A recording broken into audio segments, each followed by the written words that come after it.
are listening to Infinite Source Broadcast Network. Tonight we got a special show lined up for you. This is a dual show.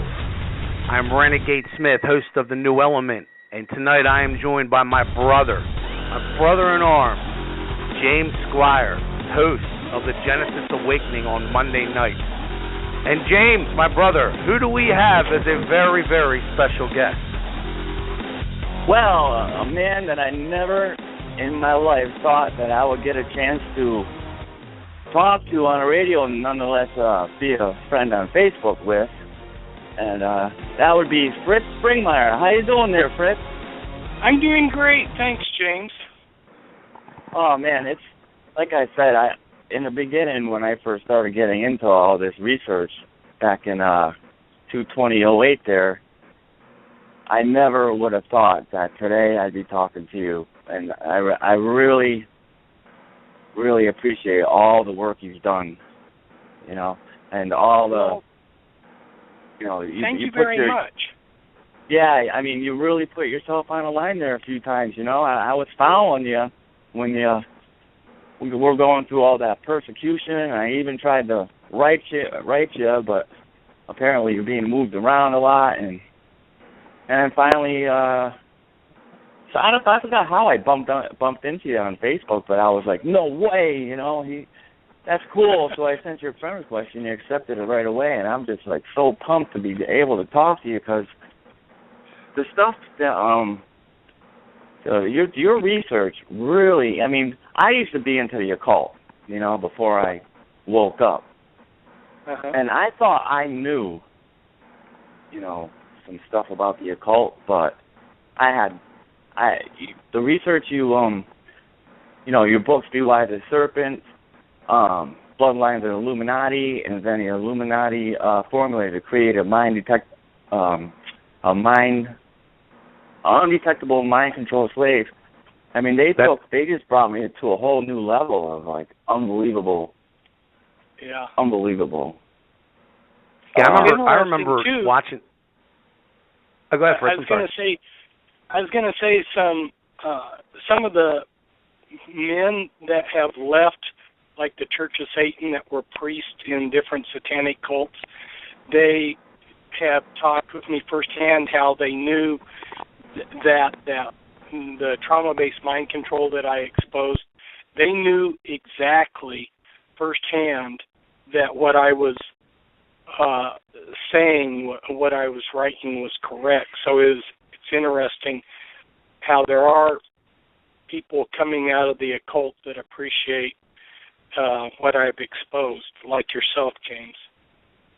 Yeah, because, you know, I really got into it, and for anybody who's listening, you know, the occult is very real.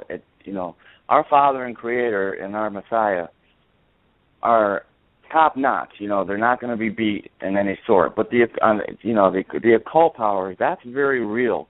Having been through it myself, having experienced it, even when I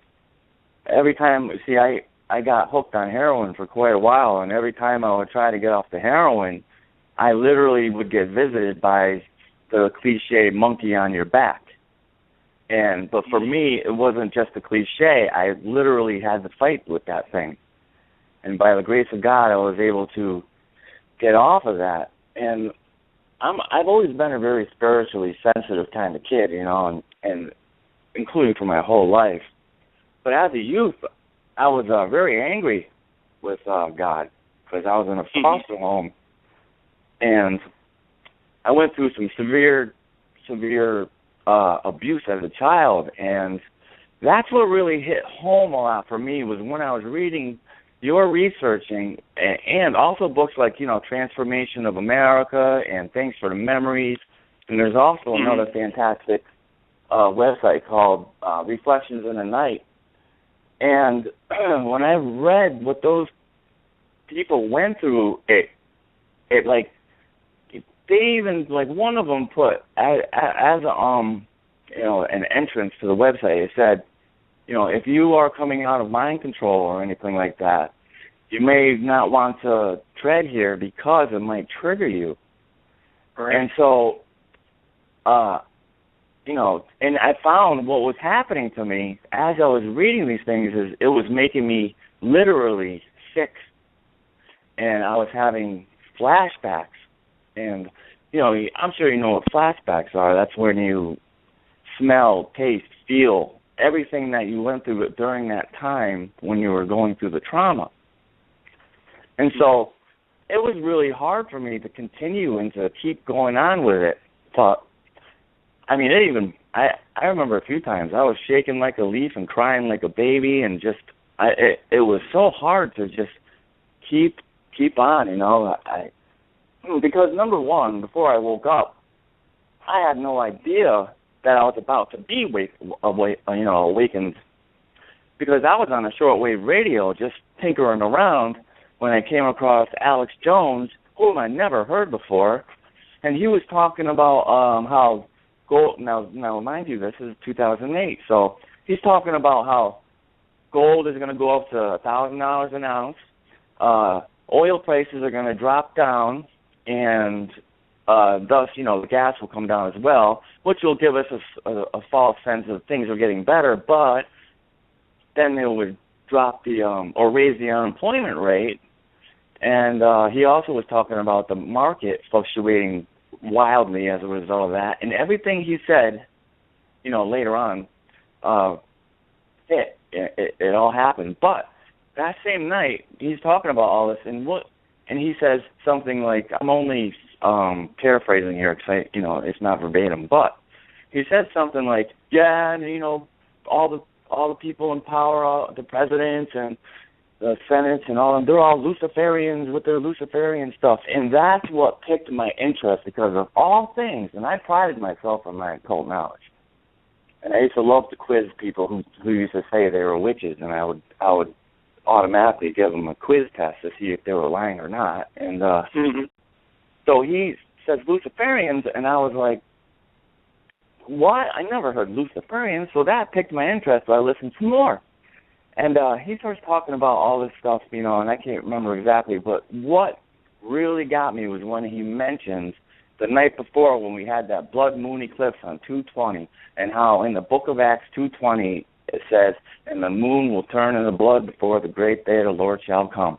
And I'm telling you, it was like a light switch in my mind just flicked on, and I was just aware right there. It all came so true for me. Every time my mother used to drag me to church, and they used to show us those movies about the Antichrist and everybody going through the persecution and the whole New World Order Antichrist movies that they used to have back then. All of those came back to my mind, and I just instantly knew it's true. It's true. But I'm the kind of hardhead where I have to know like the workings of things. So that's what fueled my drive, my passion for more knowledge. I had to know more. What's going on? What do you mean Luciferians? What do you mean New World Order? What do you mean these Freemasons are devil worshippers? So, I feverishly worked for 2 years putting together this compilation. It's on my Facebook page. It's Forbidden News, Parts 1 and 2. I even sent AJ a copy. He remembers. And I just went bonkers with it. You got a lot of Fritz's work in there too. Yeah, I remember correctly. Yep. Hey Fritz, sure what got you? And I remember the show we had done before. Just for listeners now, just give them a real quick rundown of what piqued your interest and what got you involved in the research that you did. Oh boy! Well, I came in to this whole thing at various times in my life. I was one of these rare individuals that really loved history. I began reading adult history books when I was in second and third grade. And when you study history in depth, you start seeing that there's anomalies or red flag things where I was seeing periods of history where the politically correct version of the history is just sort of mythology, and you can't help but notice that, Now, a lot of historians don't get to this understanding until they're much older, and so by that time their framework of their thinking's already been shaped by the system. But when you're younger and you're realizing that there's some really strange things, you allow the material itself to teach you instead of putting it into a framework and not drawing the right conclusions. And so my teachers in high school recognized, some of them were what we would call awake individuals now. And they were saying, well, Fritz, you need to read 1984 and you need to read this. So they were feeding me books to read because they knew my potential. So already in high school, I had what we would call now an awake understanding. And then I had some relatives.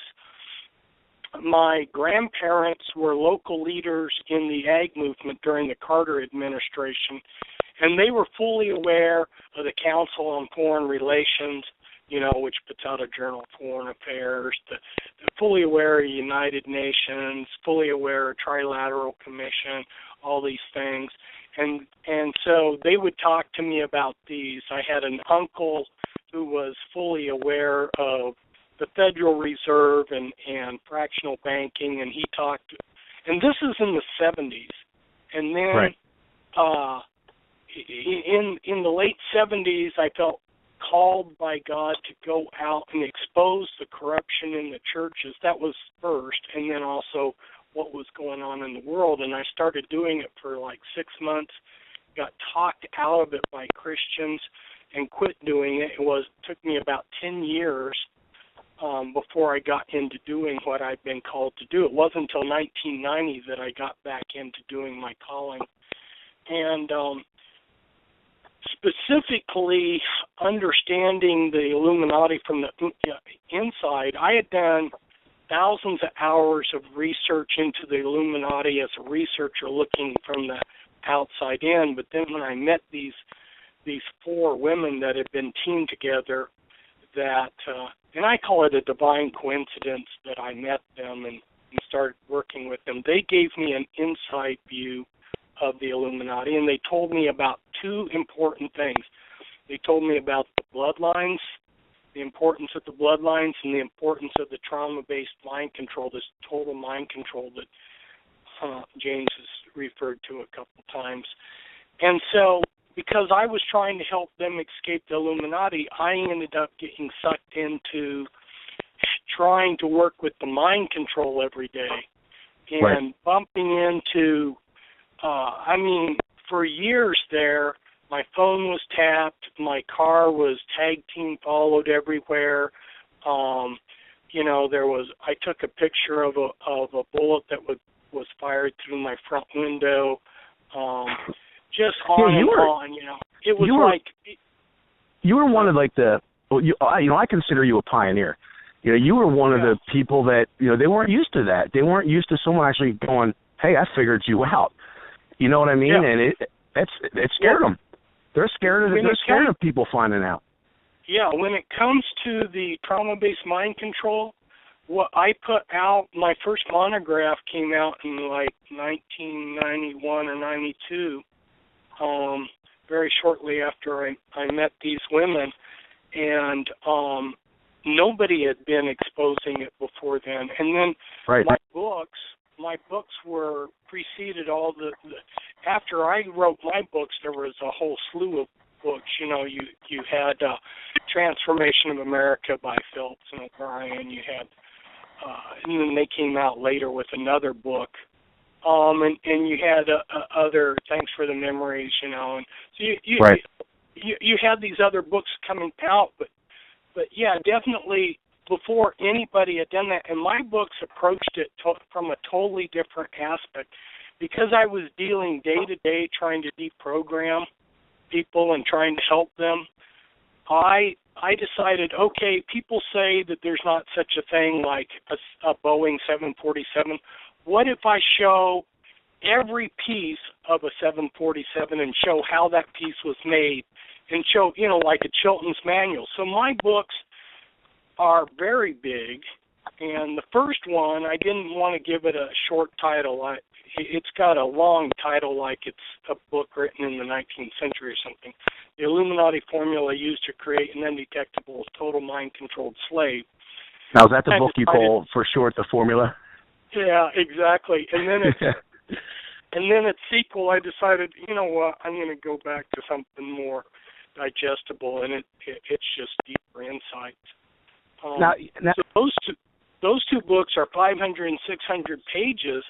The first book gives like 400 pages of codes, and I give the addresses and names of programmers. I give programming locations. I mean, people always say, I really want the nitty-gritty, the real stuff, because everybody wants to be loosey-goosey. No, my books give all the details, and they're not saying there's a puzzle there. They're showing you the pieces and putting them together for you.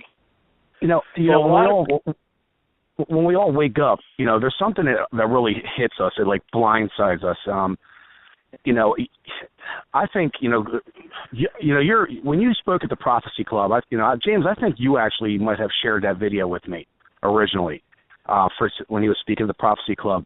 And I think what really hit me like hard was how you went into the Vatican and these priests, and you were saying that to be a satanic priest you have to first be a Catholic priest, and I was just like, that's one thing that really floored me, like, and I was just for days it wouldn't leave my mind. I'm like, I want to get more, because I know a lot of Catholics. I'm like, I need to find out more about this.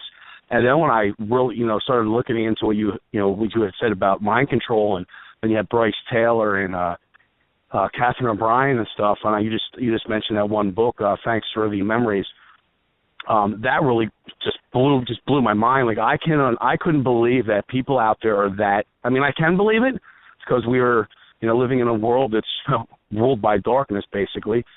But that really hit me hard, like the fact that you could actually do that to somebody.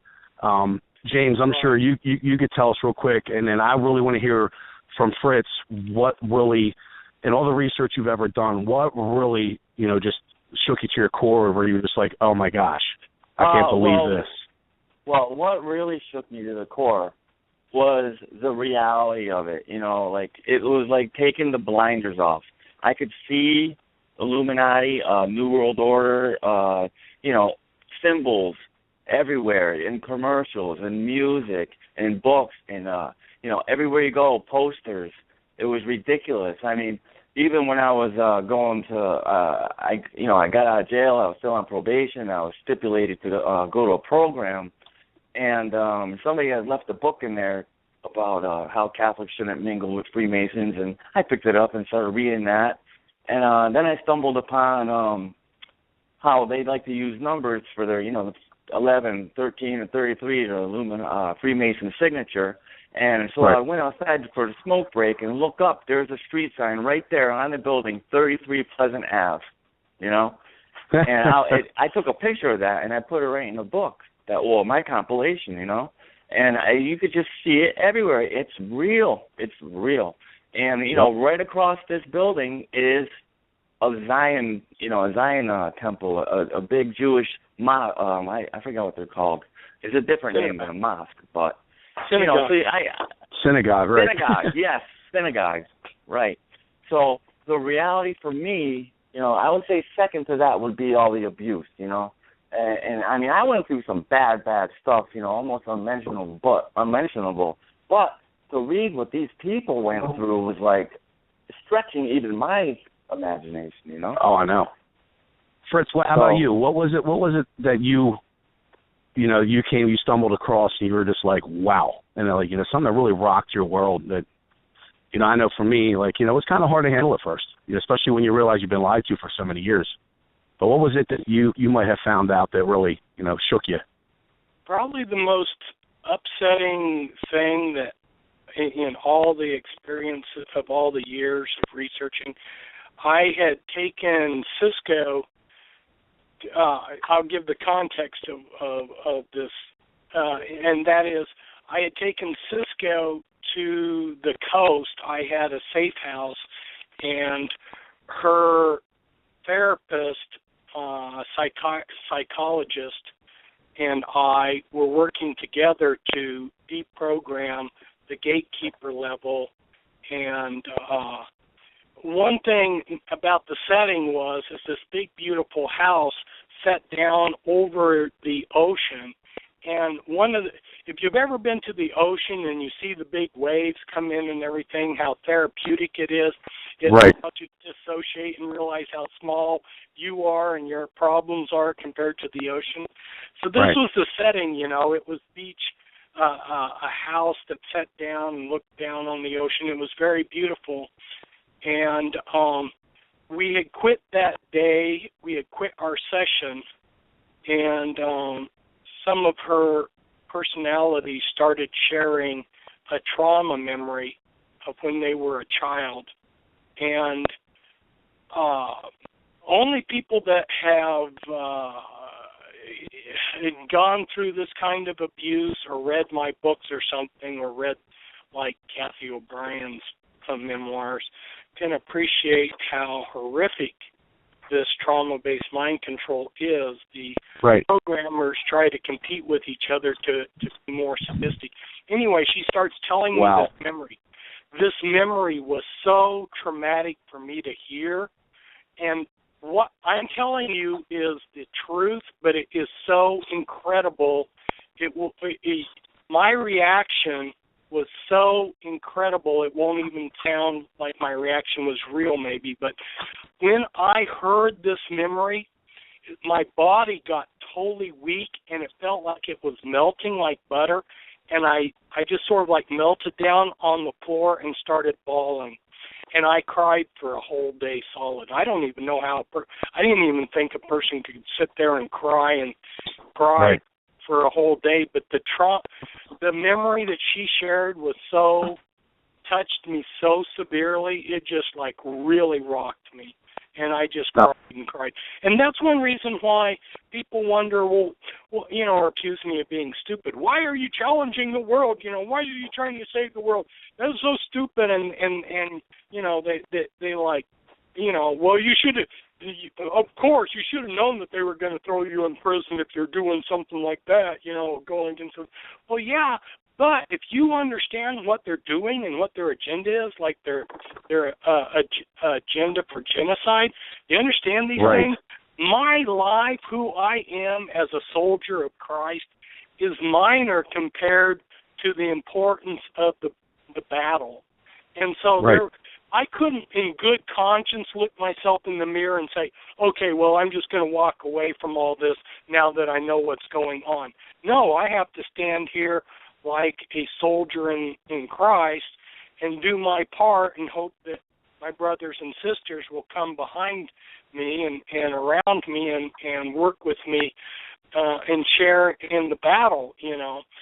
A lot of times it hasn't been that way. The people that have been behind me have been busy stabbing me in the back, but that happens from time to time.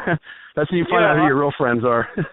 Yeah, but I've had no choice but to stand and do battle with the forces of darkness, because I've realized how utterly, it's almost beyond imagination how evil this stuff is. And now, you just had mentioned something. Just so the listeners know, Cisco was a woman that Fritz had worked with who was a victim of trauma-based mind control. She was an MK Ultra victim. And I remember, past shows, and then when me and you had spoken privately on the phone, like, you were telling me some stories, and it's unbelievable what goes on. So I can only imagine the memory that she had recalled that it broke you down that badly. But you just mentioned something about these programmers kind of having a competition with each other. Like, what's that all about? Well, you take someone like Michael Aquino, who's who's a general now. That guy's a scum. Oh yeah, and he's a general now. He's working out of a little town near St. Louis which is full of all of his mind control victims. But you have people like that, and like Joseph Mengele, he was one of the first really important scientific-based mind control programmers.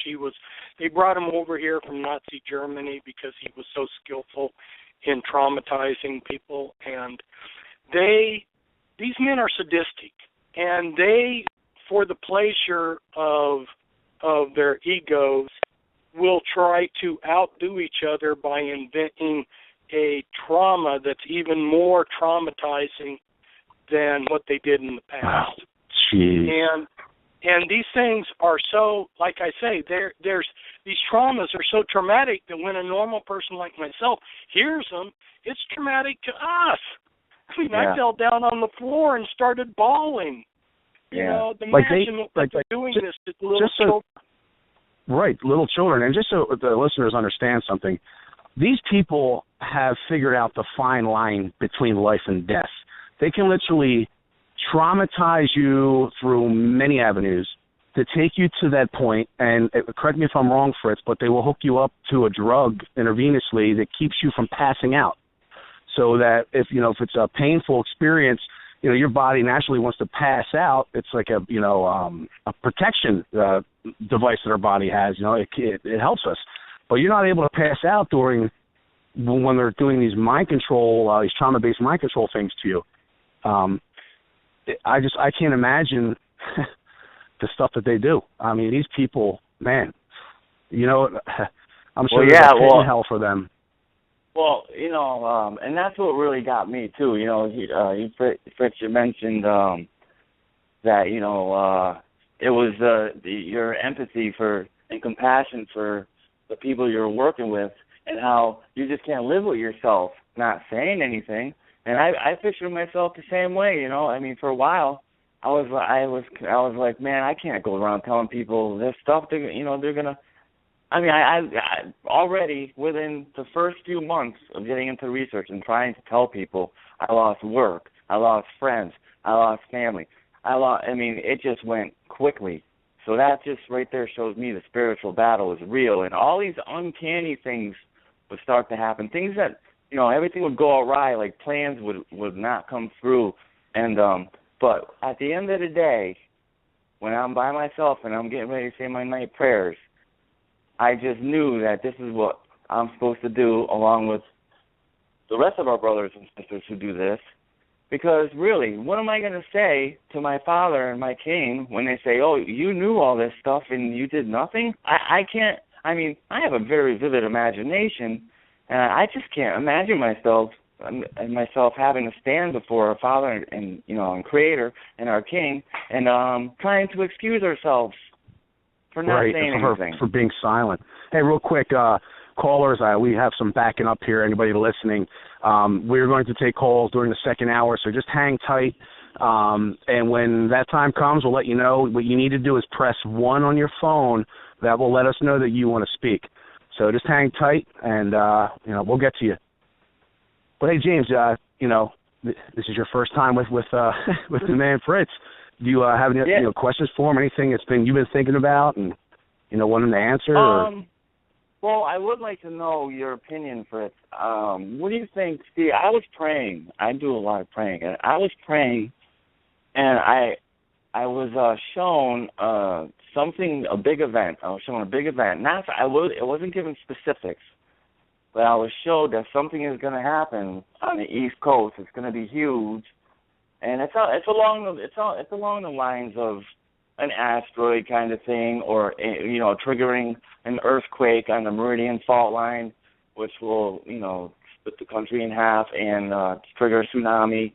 And so after I was shown that, and I wrote it all down, and after I was done being told, it just stopped. The message just stopped. So I jumped up and I ran on the computer and I typed into Google, searching has anybody else had these visions during prayer, and a whole slew of them, a whole bunch of people. And I honestly think that they're not going to really come out with this whole New World Order thing, where they start pushing the microchip and all that, until they got the population under a low enough population that they can control. Now, I'm just wondering if maybe have you heard anything or come across any of that kind of information in your research or no? I'm not exactly sure which, because you mentioned a number of things, but just going back to the basics, John received this revelation of 4 horses, a white, red, black, and a pale greenish horse. And we are living in that kind of a situation where we're going to have war, we're going to have famine, disease, and death. And earlier today, A.J. Smith and I were talking about the Free Your Mind conference. And so when I was at the Free Your Mind conference, my talk there was protecting our first liberty, which is health. And that's because, we have a choice to base our life on reality. And if we want to base our life on reality and God, we want to do what God asked us to do, and that is to choose life. He said in Deuteronomy 30, he said, I have set before you life and death, therefore choose life. So my whole talk was giving powerful information to people about how they could choose life. So, this is along the lines of what you were saying. We have these different visions being given to people of apocalyptic events. We live in apocalyptic times, but we still have lots of spiritual and carnal resources that we can avail ourselves of. One of the problems that we're going to be seeing in this 21st century is water problem. We're already seeing that in the Southwest and California. But it's a global problem because what they did in, the 90s is they put in millions of water pumps in nations like India, tens of millions.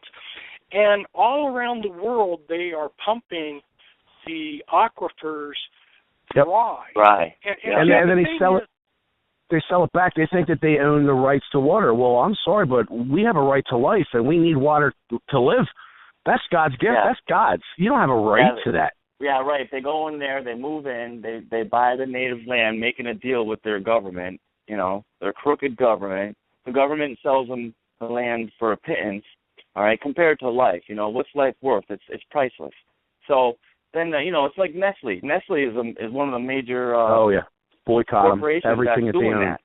Yeah, everything that they own. Right, and Coca-Cola too.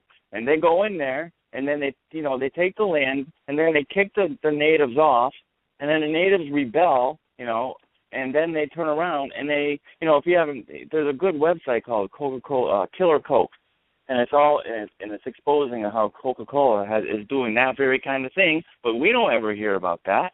It's all grassroots movement that's exposing these kind of things. Back to real quick what you were saying, James. You're in prayer and you had this vision of the future. Me and you had talked. You mentioned about the asteroids, an asteroid possibly hitting. One thing that I know for sure, Fritz, I'm sure you heard this, is Bill Gates. I have a nice little name for him now. I call him Bill Soft Kill Gates.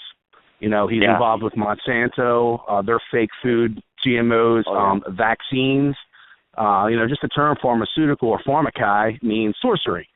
But he recently came out and stated that he doesn't see a world war or us going to war, and wiping out people. What he sees is a pandemic. So it's as if he's, doing that whole preconditioning thing, where they got to kind of announce what they do. I mean, if you look at 9/11 and all the symbology leading up to, and I'm going years and years before 9/11 happened. The whole the Gulf oil spill. Yeah, predictive programming. Bill Gates comes out and says that. And this is one thing, listeners, this is one thing I love about Fritz. Now, I've done, this might be our fifth or sixth show together we had done. Well, and even talking with you, on the phone privately, and, just right here before the show, I had mentioned him about CERN, and Fritz goes, I really don't want to get into that because there's a lot of speculation. See, one thing about Fritz is he's not going to talk speculation. He's going to give you the real facts. Yeah. I love that. That right there, with all the fear-mongering out there, Fritz isn't fear-monger. He gives you true facts that he can back up. And, Fritz, I think that is awesome. I love that about you. Like, you're not going to talk about anything that you cannot say for sure. This is the solid truth. Right, and that's the whole point. I tell people that a lot. Is I'm not trying to scare you. The point of sharing this information is not to scare you.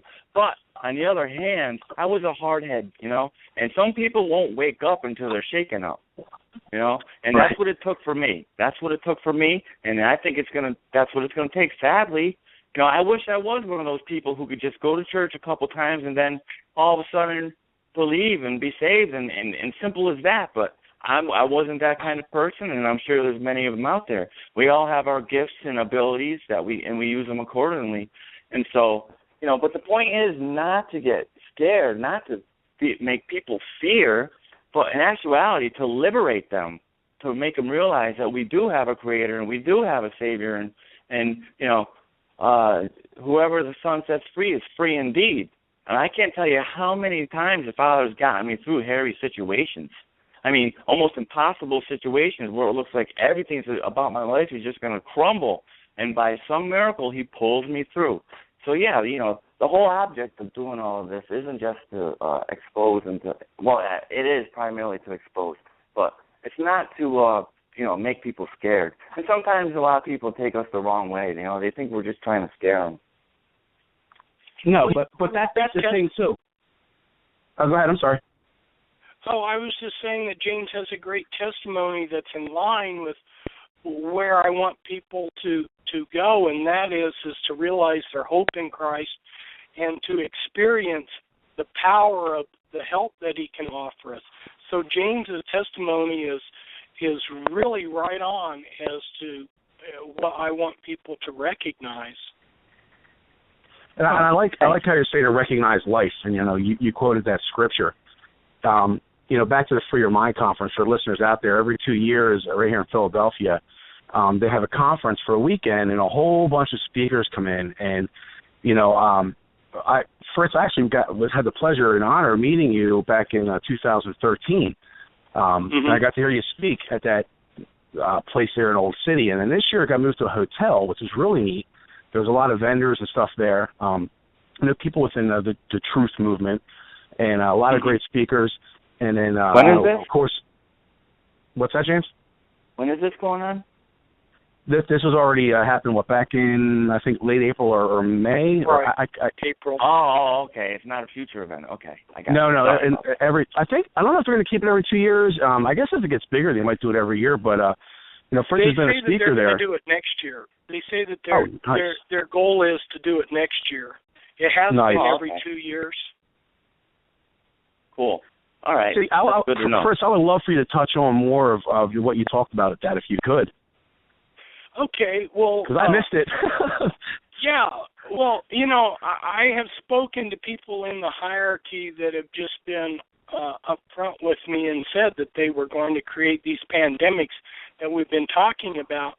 And although it's not widely known, actually, if people were to know the little-known history of things, is right after World War I, there was this influenza outbreak that killed 21 million people.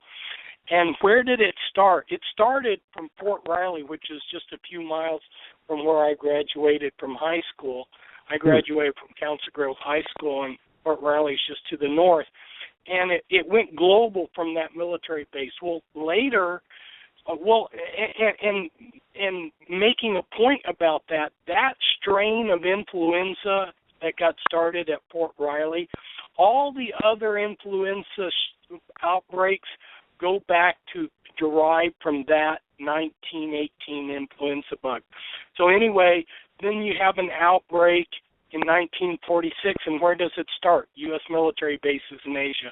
Of course. Then you have another one.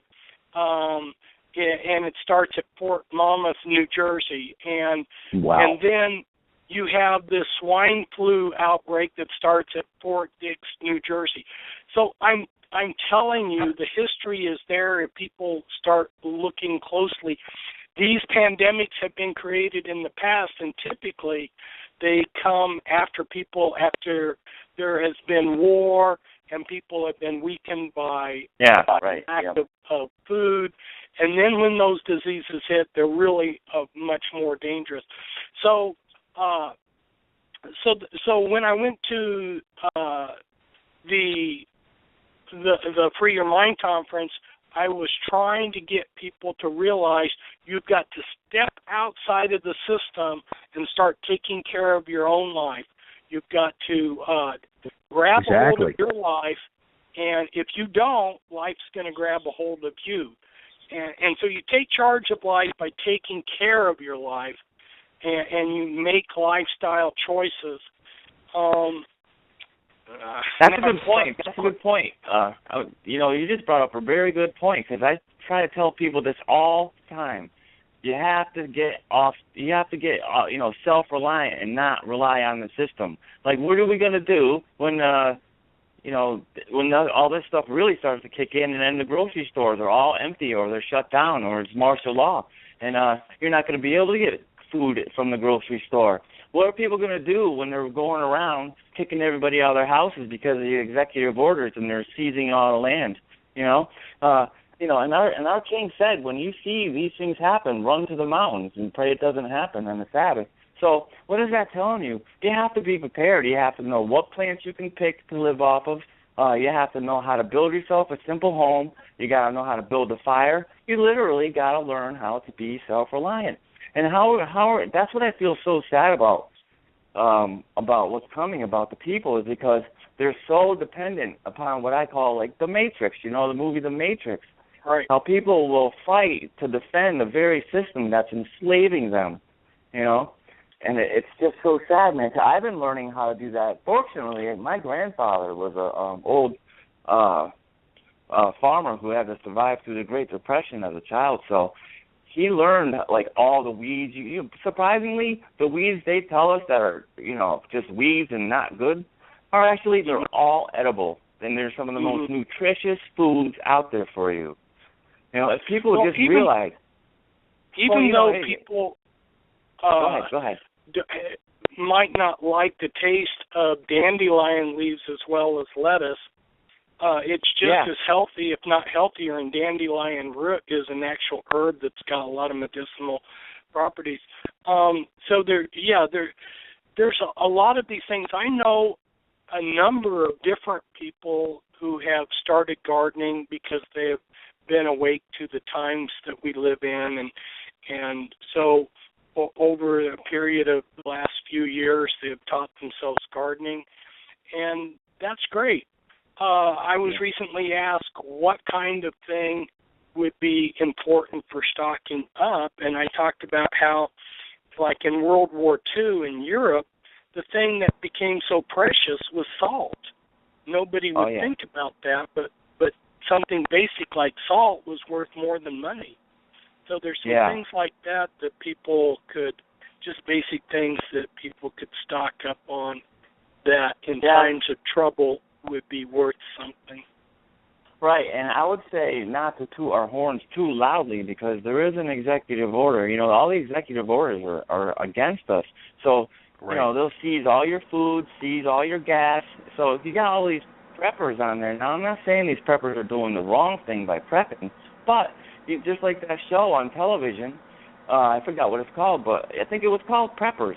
So you have these guys, these families getting on TV saying, I have, 1,000 gallons of water over here and 10 tons of food over here, and I have all this oil over there. Well, guess what, buddy? You just advertised it, and guess who they're going to come to visit first? So I would say we have to be very discreet and careful who we share this information with, because they're planning to take away all that stuff from us. So, I would just say be very careful. I'm not against prepping, of course not, but we do have to be very careful about that. Because when the poo hits the fan, to say it nicely, and it's hard to get food. You might have lost your job. Gas prices go through the roof. They devalue the dollar. I mean, this is worldwide chaos. And there is a term in the Masonic dictionary. I believe it's the Masonic dictionary, ordo de chaos, which means order out of chaos. So basically, they create the chaos. The people demanding order, but now you're dealing with. So you prepped and you saved up food and water and stuff like that, but your neighbors didn't. And little Johnny starts crying, and now they know you got food. Your best friend or your neighbor who you thought was a friend could have just became your worst enemy because now they want to feed their kid. So you need to keep hush-hush about that. Right. And, I'm not against sharing. I'm not against helping people out. Don't get me wrong. But we all see the chaos that just happened a few years ago from that fabricated storm of Hurricane Sandy. At first, they declared martial law, and then at first everybody was like, oh, kumbaya, holding hands, helping one another. But once hunger started setting in, people became animalistic really quick. So I always wanted to ask, they say George Bush took his time with that and whatever. I've always wanted to ask George Bush, what was up with with FEMA. We know what's up with FEMA, so let's ask him real quick. Hey George, what was up with Katrina?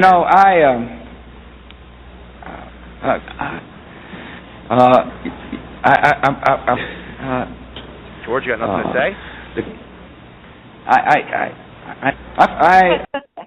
No, he's mum's the word. Hey Fritz, I noticed something. Maybe about a year or so ago when we had done a show together, you had stated that there is actually some intern fighting going on right now between we can call them the Illuminati or the puppet masters, if you will, string pullers, and I noticed something immediately after that, and they're having this power struggle, I guess. So they drew a line in the sand, and these people are standing over here and these people are standing over there, and going back to your when you were speaking for the Prophecy Club, and you were talking about the Vatican and stuff like that, and I noticed something. Soon after we did that show and you talked about the power struggle, the Hague, the World Court, the past Pope, which was funny to see him step down so quickly, the present Pope, and also the English Crown were all proven to be guilty for crimes against humanity. I couldn't believe for 1 second that they actually had the past and present Pope on trial along with the English Crown. So right away, Fritz, as soon as I heard this, and this is true, I actually went and looked up the court documents and everything. This is real. They were proven guilty for crimes against humanity. Fritz, that took me right back immediately. I went right back to what you said, that there's an internal power struggle going on right now. What else have you seen to prove this? I mean, I know we have Putin out there recently who just pretty much bashed the United States, bashed the elites, talking about their new world order and how he pretty much is for a world order, but not what they want. And he I'll tell you what, Putin is looking a heck of a lot nicer than Obama right now. Right. He stated, I don't want nothing to do with you guys. Leave us alone. We're not afraid to. We're not afraid to go to war. We don't want to go to war, but we will. Fritz, have you heard anything else besides this? What I kind of just mentioned. I interacted on a daily basis with people at the top of the hierarchy, interacting with them, getting their views on things and they don't open up totally to me, but right. But yeah, there's a lot more that can be said. I'm trying to frame how to explain this, but basically, most people have a very simplistic idea of how things are run and the Illuminati and the whole thing. And we need to, if one wants to grasp actually the entire process, one needs to realize, there's so much to explain, it's hard to put it all into words, but I'll try fumbling through it off the top of my head. First, one needs to realize And I realize that most of a lot of my readers don't understand this, that the Illuminati are the elite. These are the people that run our society. They're the ones that get into the Who's Who book. They're the ones that are given the awards, this prize and that prize. They're the ones that people look up to. And they themselves view themselves as qualified to run things. They look at the rest of us as scum and ants.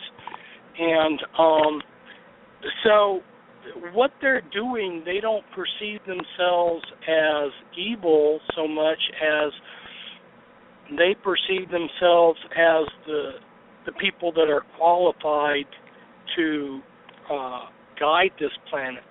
So to think that everything that they're going to do is pure evil, let me quote you something from the scriptures, and it gives a little bit better context. It says in the scripture that Satan appears as an angel of light.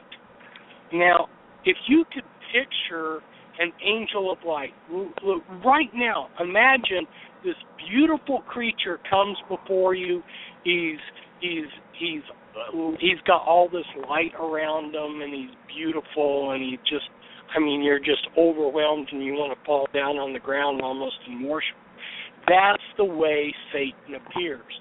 Satan doesn't come as this gnarly Santa Claus with a forked tail, and right. He comes as an angel of light.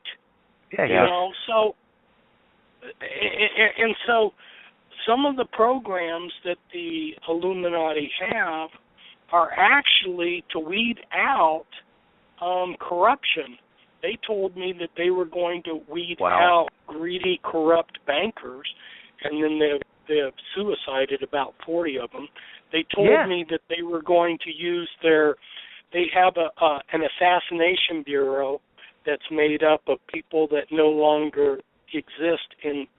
These people have supposedly died. They're ex-CIA, ex-Green Berets, blah, blah, and they've supposedly died, but they're still alive, but they have no identity in the real world.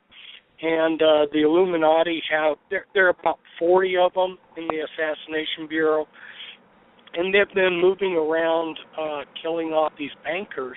And the Illuminati's got so much power that, 40 bankers or whatever the number is right now, and these are obvious murders, and the police never investigate them as murders. They say, oh, this was a suicide.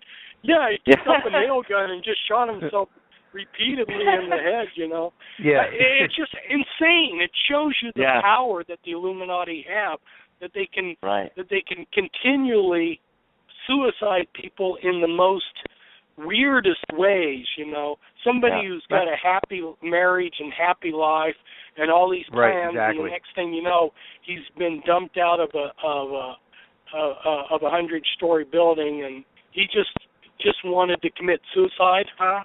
Yeah, right. That's just like the guy that made the movie Gray State, the documentary Gray State. He shot himself, his daughter, and his wife.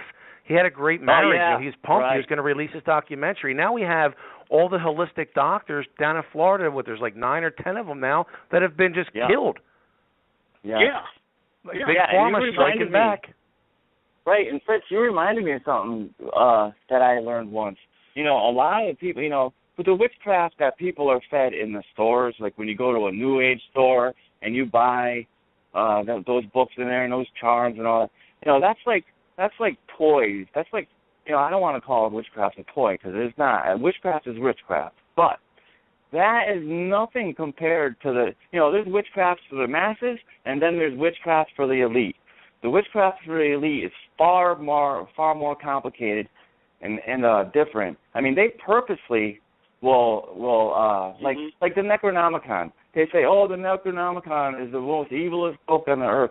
Well, when you read this thing, okay, you get into it, they make these spells impossible for a regular Joe Schmo like me or you guys to ever do. Like, who on earth can go get 10 pounds of gold and fabricate this huge talisman and embed it with all these crystals, one from each country, who can do that besides the elite? Okay, but another thing you mentioned was their standards. They do have a surprisingly high, I don't want to call it moral, but like they don't do drugs, they don't drink, they eat the healthiest food. It's weird. It's weird to me to be thinking that these people who are so wicked, how they don't get high and they don't drink and they stay sober and they have. That's just, to me, is like, it's just weird, because when I was into it, I loved it because I could get the drugs, and I could get the sex and the rock and roll lifestyle, And here we have these people, they're in it, and the only person doing the drug for their rituals is the poor victim who's been drugged, And but going back to the whole infighting thing. I love the way our Savior spoke. His words carry a whole multifaceted, many levels of comprehensions, meanings. Where he said, "A kingdom divided will not stand," and so that goes to show you they might be infighting and competing with one another, okay? But what kind of world could really last? What kind of age could really last when the way to get there would be through the means that they're using to obtain it? Who on earth thinks some utopia can result out of the chaos, the terrorism, the mass murder, the pedophilia, and all the sick things they do?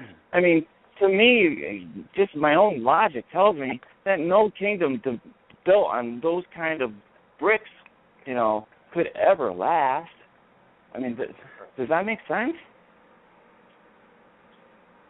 Well, the only true foundation is that which is built on Christ. Right, exactly. And the Christian view, although it's unpopular, it's not politically correct. Once you have accepted Christ and you see this whole plan that God had set up, how he created mankind, how he gave us free choice, how he knew that we would abuse our free choice, and he gave us a way to redeem ourselves after we had made the wrong choices. You see this whole thing and you realize it's the foundation, it's the truth, and you can build on it and you can build solid things. And then, the Word of God gives us a lot of encouragement. I can do all things through Christ, which strengthens me. So we start living that life, and we start discovering that it's weird. And I'm going to throw this out because people that have walked the Christian walk, following Christ, will, by and large, probably agree with me, and that is that the dark side, like the Illuminati, they're hiding in the shadows. It's like they don't want you to see them, but it's like God and the Holy Spirit, when he does things, it's like real subtle also. And like I have repeatedly seen miracles done by God, but it's because I was right there where he was doing it. But other people are just going to go like, "Oh yeah, right, sure." Exactly. They're not going to see the miracle. Right. Even sometimes I've seen miracles right before me, and the people that should have been witnesses still weren't witnesses. So it's like both sides are real subtle, and so people walk through, and I can understand why some people don't believe in the supernatural. But once you start living this and walking the walk of faith, and that's what's important, because it says in the Scripture, what's not of faith is sin, and it says faith is what overcomes the world order. And so we need faith, and when you walk in faith, you start seeing God work through that faith, and so this is an important part of getting ready for all of these calamities that could come. And I don't want to predict or put any time frame to a specific, on such and such day, such and such going to happen, because it's just like I've been talking about how in the third week of October, the IMF had been planning, they had been talking behind the scenes to people that they were going to elevate China to reserve currency status. Now it sounds like Christine Lagarde she's one of the top Illuminati, and she's on this board of directors that sits right below the top of Illuminati. She's very powerful in the Illuminati, and she's headed the IMF, and she's now beginning to waffle. She's saying that China's economy is still strong, but she's saying that it's not strong enough to become a reserve currency. They've already turned China down once before, a few years ago, when they were going to make them reserve currency status, and then they backed off. So now it sounds like they've changed. Well, that's why I don't like making distinct predictions. There's a lot of people that are saying, oh, well, we're going to be hit by an asteroid or blah, blah. These are things, what really bothers me is some of these people that are predicting that we're going to be hit by an asteroid, and they're saying, oh, there's all this proof and everything, and it's going to hit around Puerto Rico.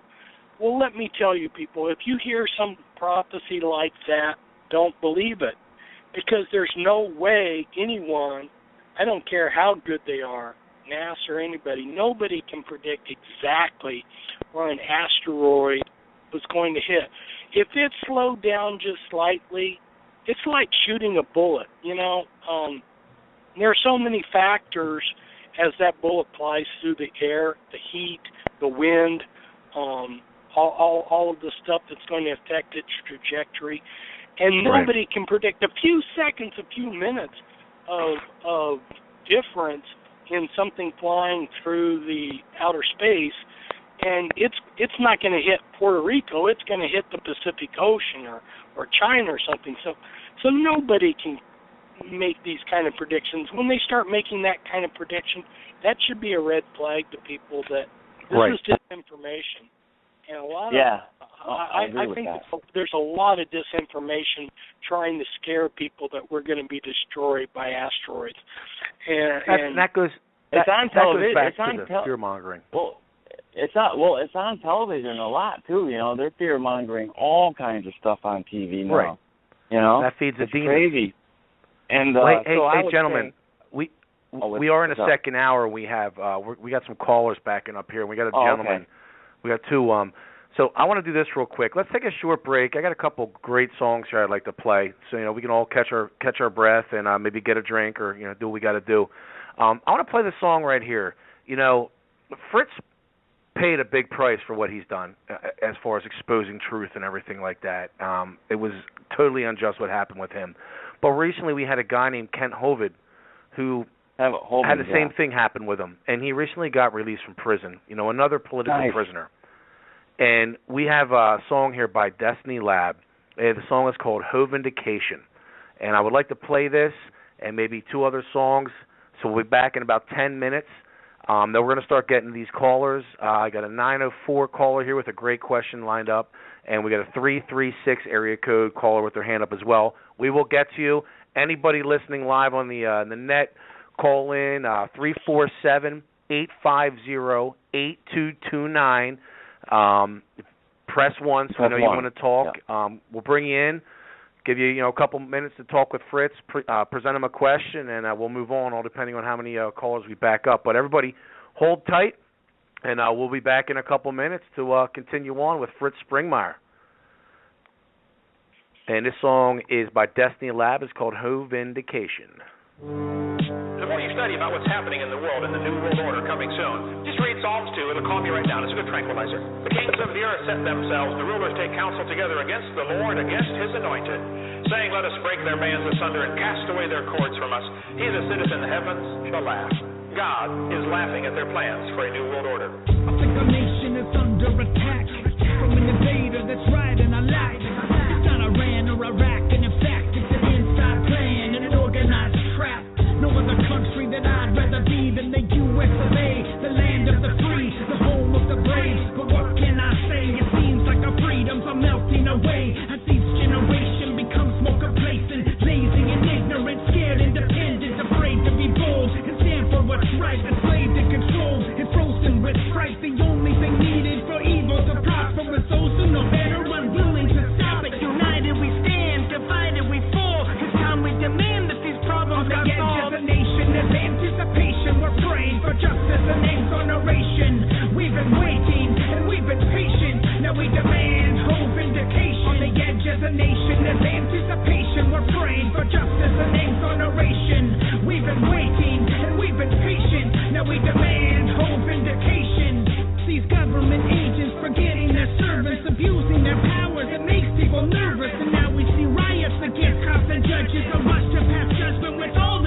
limit. Dependent on inmates to finance the system. Incentive to keep them locked up in the prison. Now what would they do if no one broke laws? And all of us just sat and sang kumbaya. I ask you to wonder and ponder these questions. How far would they go to maintain job protection? Breeds the seduction that feeds us corruption. And most of us all sit around and do nothing. The nation is anticipation. We're praying for justice and exoneration.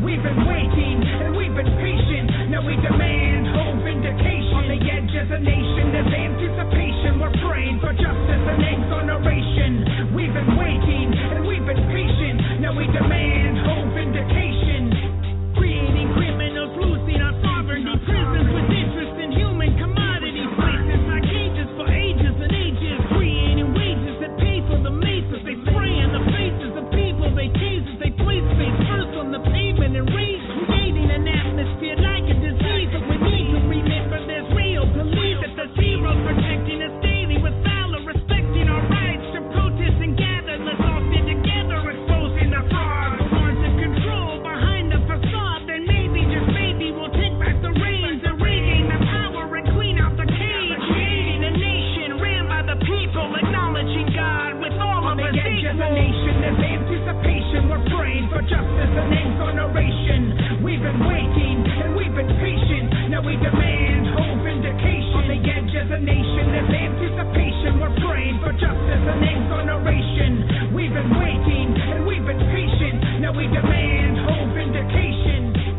He really kicks this whole, what's the proper role of government? Should the IRS be here? And was very outspoken about that. And somebody took one of his tapes, sent it to the IRS, and said, this guy is a tax protester. And that's what actually kind of started a whole investigation on Ken Hovind.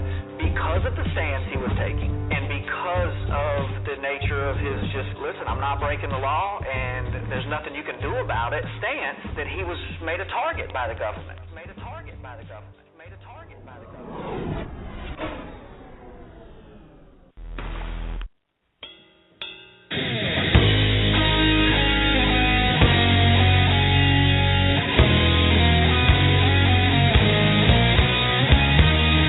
Abraham took the wood for the burnt offering and placed it on the sun idol, and he himself carried the fire and the knot. As the two of them went together, Isaac spoke up and said, Father Abraham,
are very clear. The fulfillment of scripture is coming true, and we're expectantly waiting. The time is due. There's a change that is brewing, an urgent call. It's the same kind of feeling before you fall. It's a sense, it's an instinct, an inner voice. It's a test. Are you listening? Have you made your choice? There's a crossroad coming. Do you know your path? Are you lost and running? Do you fear the wrath? Don't you feel all the heaviness in the air? If it's real, are you ready? Is your soul prepared? There's a big thing coming and there's not much time. It's all been written by God's design. There's a plan and a purpose, it's all divine. If you're awake and you heard this, you know the sign. There's a big thing coming and there's not much time. It's all been written by God's design. There's a plan and a purpose, it's all divine. If you're awake and you heard this, you know the sign. Is your family equipped if the time has come? Would you have what you need or be scared and run? No matter where you are, no matter what you believe, there's a change that is coming, to that we agree. It's like we all seem to know that there's not much time before we reach the tipping point and we cross the line. Got one foot in the chasm of this growing crack. We're at the edge of the cliff and there's no turning back. There's a big thing coming and there's not much time.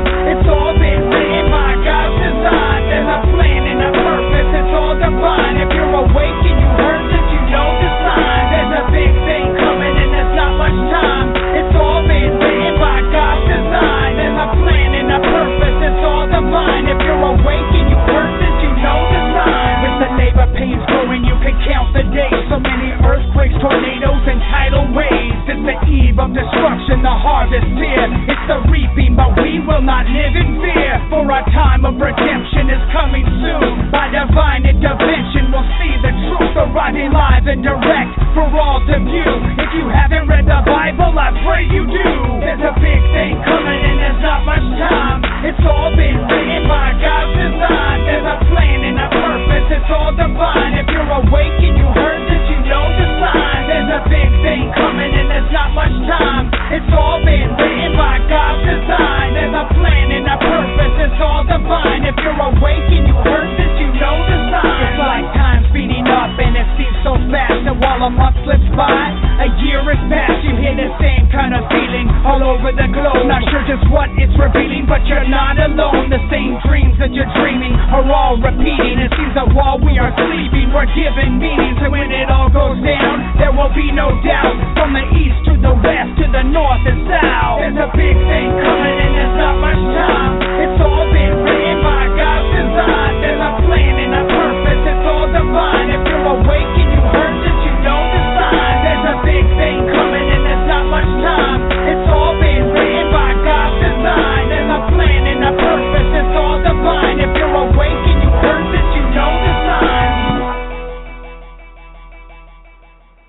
Oh yeah, I love me some Destiny Lab.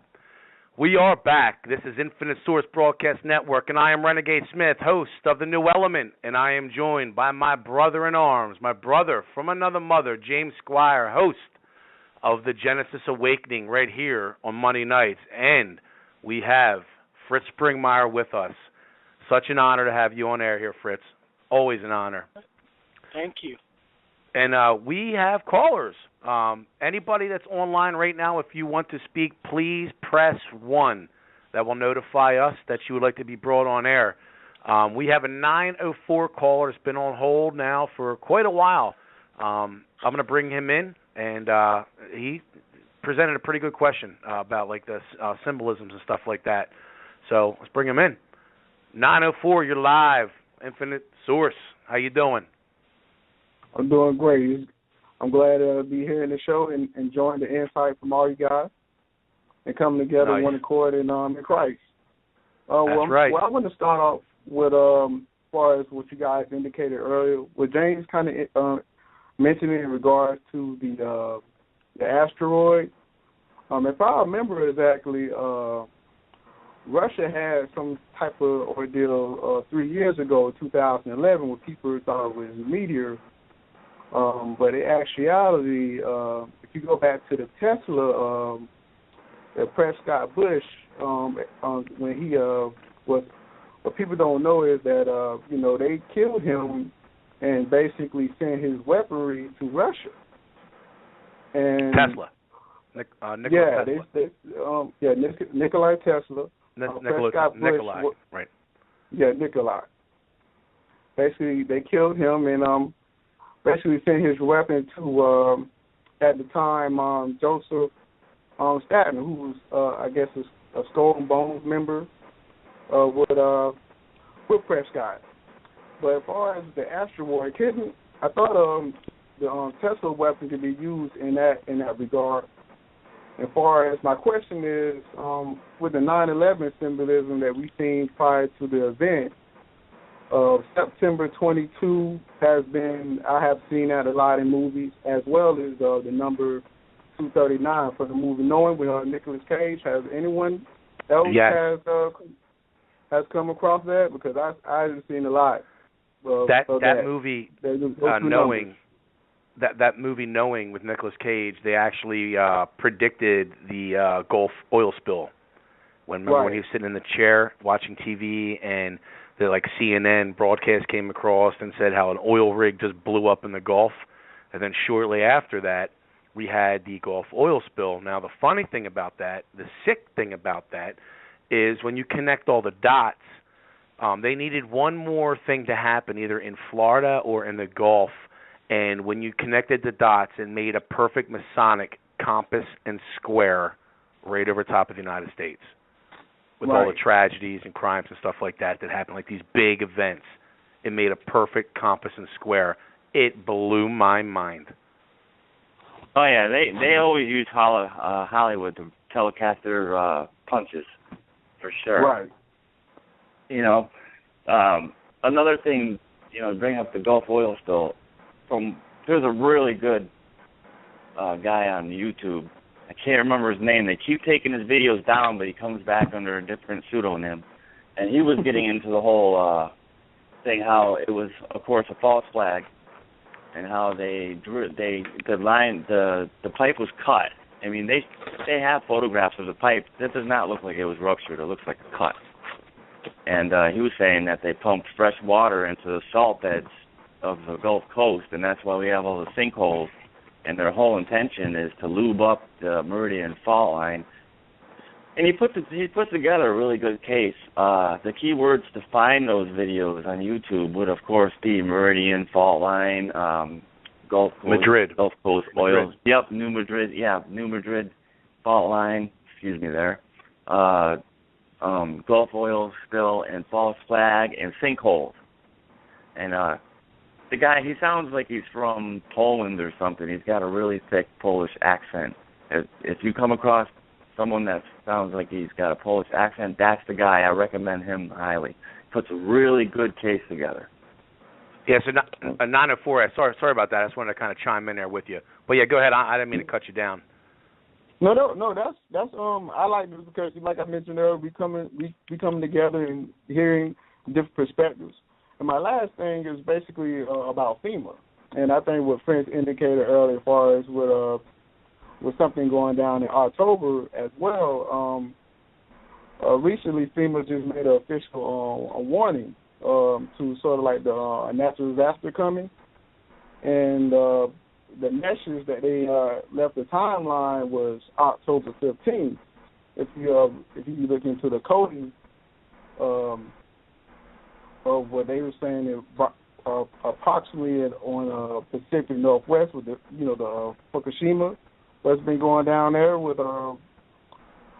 basically on that end. But as far as my question is, have you guys heard or seen the same exact numbers I've been coming up with for basically the same movies, such as Evan Almighty, that was September 22nd. The Knowing, September 22nd. And recently I just found 9/22 in the Simpsons show. Wow. Fritz, what do you gather about that with the 9/22 play with the numbers? Well, I was here listening, and my thoughts are this: we do see these kind of numbers. It's kind of a strange phenomenon, going back to something earlier that I talked about, how both the hierarchy of the dark side and the light side seem to like stay in the shadows in our life. Well, these kind of things, it's easier to see prophecy after it's happened than before, and they put out lots of numbers, and they don't necessarily all pan out. So even though we could see something like this, it doesn't mean that we can make a hard and fast prediction as to what's going to happen. Certainly, it catches our attention, but I would be reluctant to say anything hard and fast. Now, Fritz, weren't you the one saying? Fritz, weren't you the one saying that a lot of times if we stumble upon one of their plans and we kind of foil it by exposing it, they'll quickly pull the plug? Yeah, they do that too, just to make us look silly. Yeah. Right. Yeah. Well, hey, 904, thank you for calling in. Hang tight. We're going to get to some other callers. All right, we have 336 here, and we have more callers popping up. Guys, or ladies, I hate using the term guys. Listeners, if you want to speak with Fritz, just press 1. It will notify us that you would like to be brought in. Once again, 904, thanks for calling in. We're going to move on here. We have 336 on the line. 336, how you doing tonight? 336, you're live on the Infinite Source. 336. Hello. Hey, how you doing? No, that was me, dude. Well, that was James. Change your voice. Hello, like you there. I wish there was like a button. I wish there was like a button I could push, like buzz their phone, like hey. Oh, okay. Well, I'm getting a lot of this right now. Yeah, I'm getting some of that too. Okay, 336. If you're there, just maybe we'll come back to you if we have time. Who else do we have, AJ? All right, we have 407 caller just put their hand up right now, bringing them in. 407, welcome to the show. How you doing? Thank you. I'm good. I have no idea what your topic is about, but I was very excited that Fritz Springmeier was on your show and wanted to join in on the discussion. This is Jennifer Smith. Yes. How are you? How you been? I'm doing good. Pretty good. Very good. It's good to hear your voice. I've never heard your show before. You're natural. You have a great radio voice. Oh, thank you. Maybe what are the topics? Deeper. I mean, what exactly were you all planning on discussing? I mean, I've been so busy I haven't even had a chance to even review your flyer. We have talked about a lot, especially with the dealings in the dark. What goes on behind the scenes. We spoke a little on Hollywood. We have a lot of points here, guys. Life. I'm guessing you're familiar with some of Fritz's work. Now one thing here with Jen is you're really been searching out like the legal system and all, but also the Agent Orange compliments of Monsanto. Yes, Fritz, that's been Fritz. Actually. Oh, go ahead. I'm sorry. No, go ahead. You go ahead. No, seriously, go ahead. I'm all ears. I'm listening. I wanted to hear what you were going to ask Fritz, or what we were going to say about Fritz. Well, I was just curious, Fritz. We know Monsanto and a bunch of these other chemical companies are behind it, of course. Now, a lot of the Illuminati, they own these huge corporations. They pretty much own, Hollywood, the music industry, the auto industry, the energy companies, and all. Have you ever heard anything about Agent Orange? Like, do they laugh this stuff off? Oh, yes. I have a first-hand story of that. It was a friend, not a close neighbor, but a semi-close neighbor, wanted her tree sprayed with pesticide to keep it healthy. Called in a company, and instead of spraying what they were supposed to spray it with, which would have been cheaper, they sprayed it with Agent Orange, right? So her dog comes down with cancer, her daughter comes down with cancer, and she sends off a sample of what was sprayed on her tree, and it was obviously Agent Orange. So then she contacted the EPA, which is supposed to be the watchdog to protect us, right? And they laughed at her. They could care less. They could care less.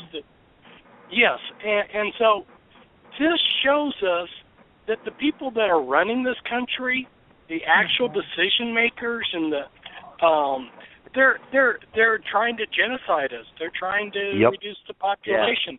And these watchdog organizations that are supposed to be watching Monsanto and all the rest, the Monsanto ex-employees are running these agencies. It's all a joke. The wolf is guarding the chicken house.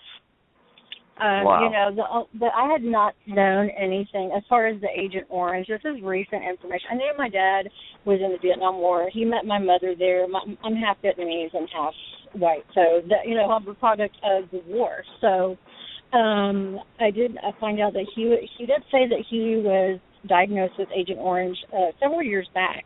And then he had prostate cancer, and then just like within the last year, he was suddenly diagnosed with leukemia and gave him 10 months to a year to live. And then, right after he passed, he only lived another maybe 4 months after he was diagnosed. But I was reminiscing and thinking about the Agent Orange, and I went to research it because I didn't know really the history or the exactly, so I wanted to educate myself, and it was so profound. I was like, it said Monsanto was made by Monsanto and Dow. It was for herbicidal warfare, and it was considered whatever the compounds were some of the most deadliest compounds ever. And now the effects are. I went to the VA website to actually look up the symptoms, and prostate cancer is directly related to the Agent Orange. Even Parkinson's disease and the leukemia are directly related to Agent Orange. And it's Monsanto, and they are running this country, and it's just mind-boggling that they're in charge of our friggin' food, or most of the food you can't eat without touching something with Monsanto's hands in it. They're trying to take charge of the food. You have the seed vault. Fritz, what do you know about the seed vault that they have up? What is it, in the Antarctica? They have a seed vault, and I know that Bill Gates is involved with that also. Wow. In the very cold north, they have seed vaults where they're going to have a monopoly over the seeds. Going back to this Agent Orange thing, it's also very similar to the Gulf War syndrome. And in 1997, when I was speaking in Missouri, a colonel came up to me, and he was telling me how he appreciated me. And he had been in charge of putting out a little base newsletter. And he had just used the words Gulf War syndrome, and he got his rear end in big trouble just for using the words. He wasn't promoting it or anything. So the military is totally ignoring what's happened to their vets. Agent Orange, the Gulf War syndrome, it's all the same. These are vets that have been sprayed with all kinds of toxic chemicals, are coming down with cancers, and it's all and the part vaccines, of this whole thing. Too. It's all part of the on my dad's death us. certificate. It had on my dad's death certificate. I can show it to you. It said Agent Orange on his death certificate. I was shocked. I showed it to Renegade Smith, and I couldn't believe it. I could not believe compelling. Just when you see something like that, it's like these corporations that these criminal elites own. What's going on here? When it's literally written right on her dad's death certificate, Agent Orange poison. That goes right back to the scripture. You will know them by their fruits. There you go. That shows exactly what they're doing, what their whole intention is. The very fact that they can simply turn their heads and ignore it like nothing's going on. They don't want to own what kind of people they are. And you know what? This supposedly passes to the second and third generations, and they don't even know because it's not. I mean, it's just now manifesting. Isn't that true? My dad just got diagnosed with leukemia, and he was 70, just turned 70. This is the effects of the Agent Orange that Monsanto created. Well, this just goes back to what Fritz was saying. That these people behind it, they look at us as if we're ants. Like when you walk out your front door and you step on an ant, you don't pay it no mind. They don't pay us no mind. But hey, Jen, I'll actually want you to hang on line here with us because me and you are doing a future show about this very topic. But I want to get into some of these other callers here. Okay. We have a 336. Hey, I see you're awake now.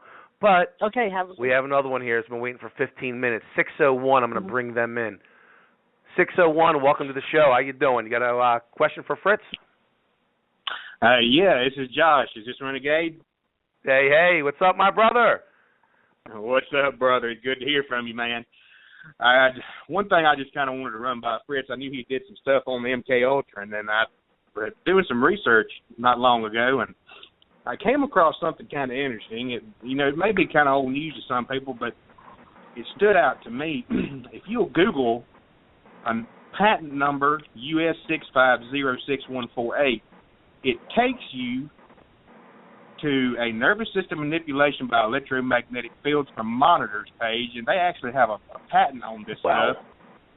And it is nervous system manipulation. They can actually control people. From what I have researched, they can control emotions, feelings, persuade people by simply emitting these electromagnetic fields at different rates and pulses through monitors. And this was actually on tube televisions and monitors. So can you imagine what they're able to do with these flat screens now? Hey, Fritz, you got to touch on that because you had made a comment before.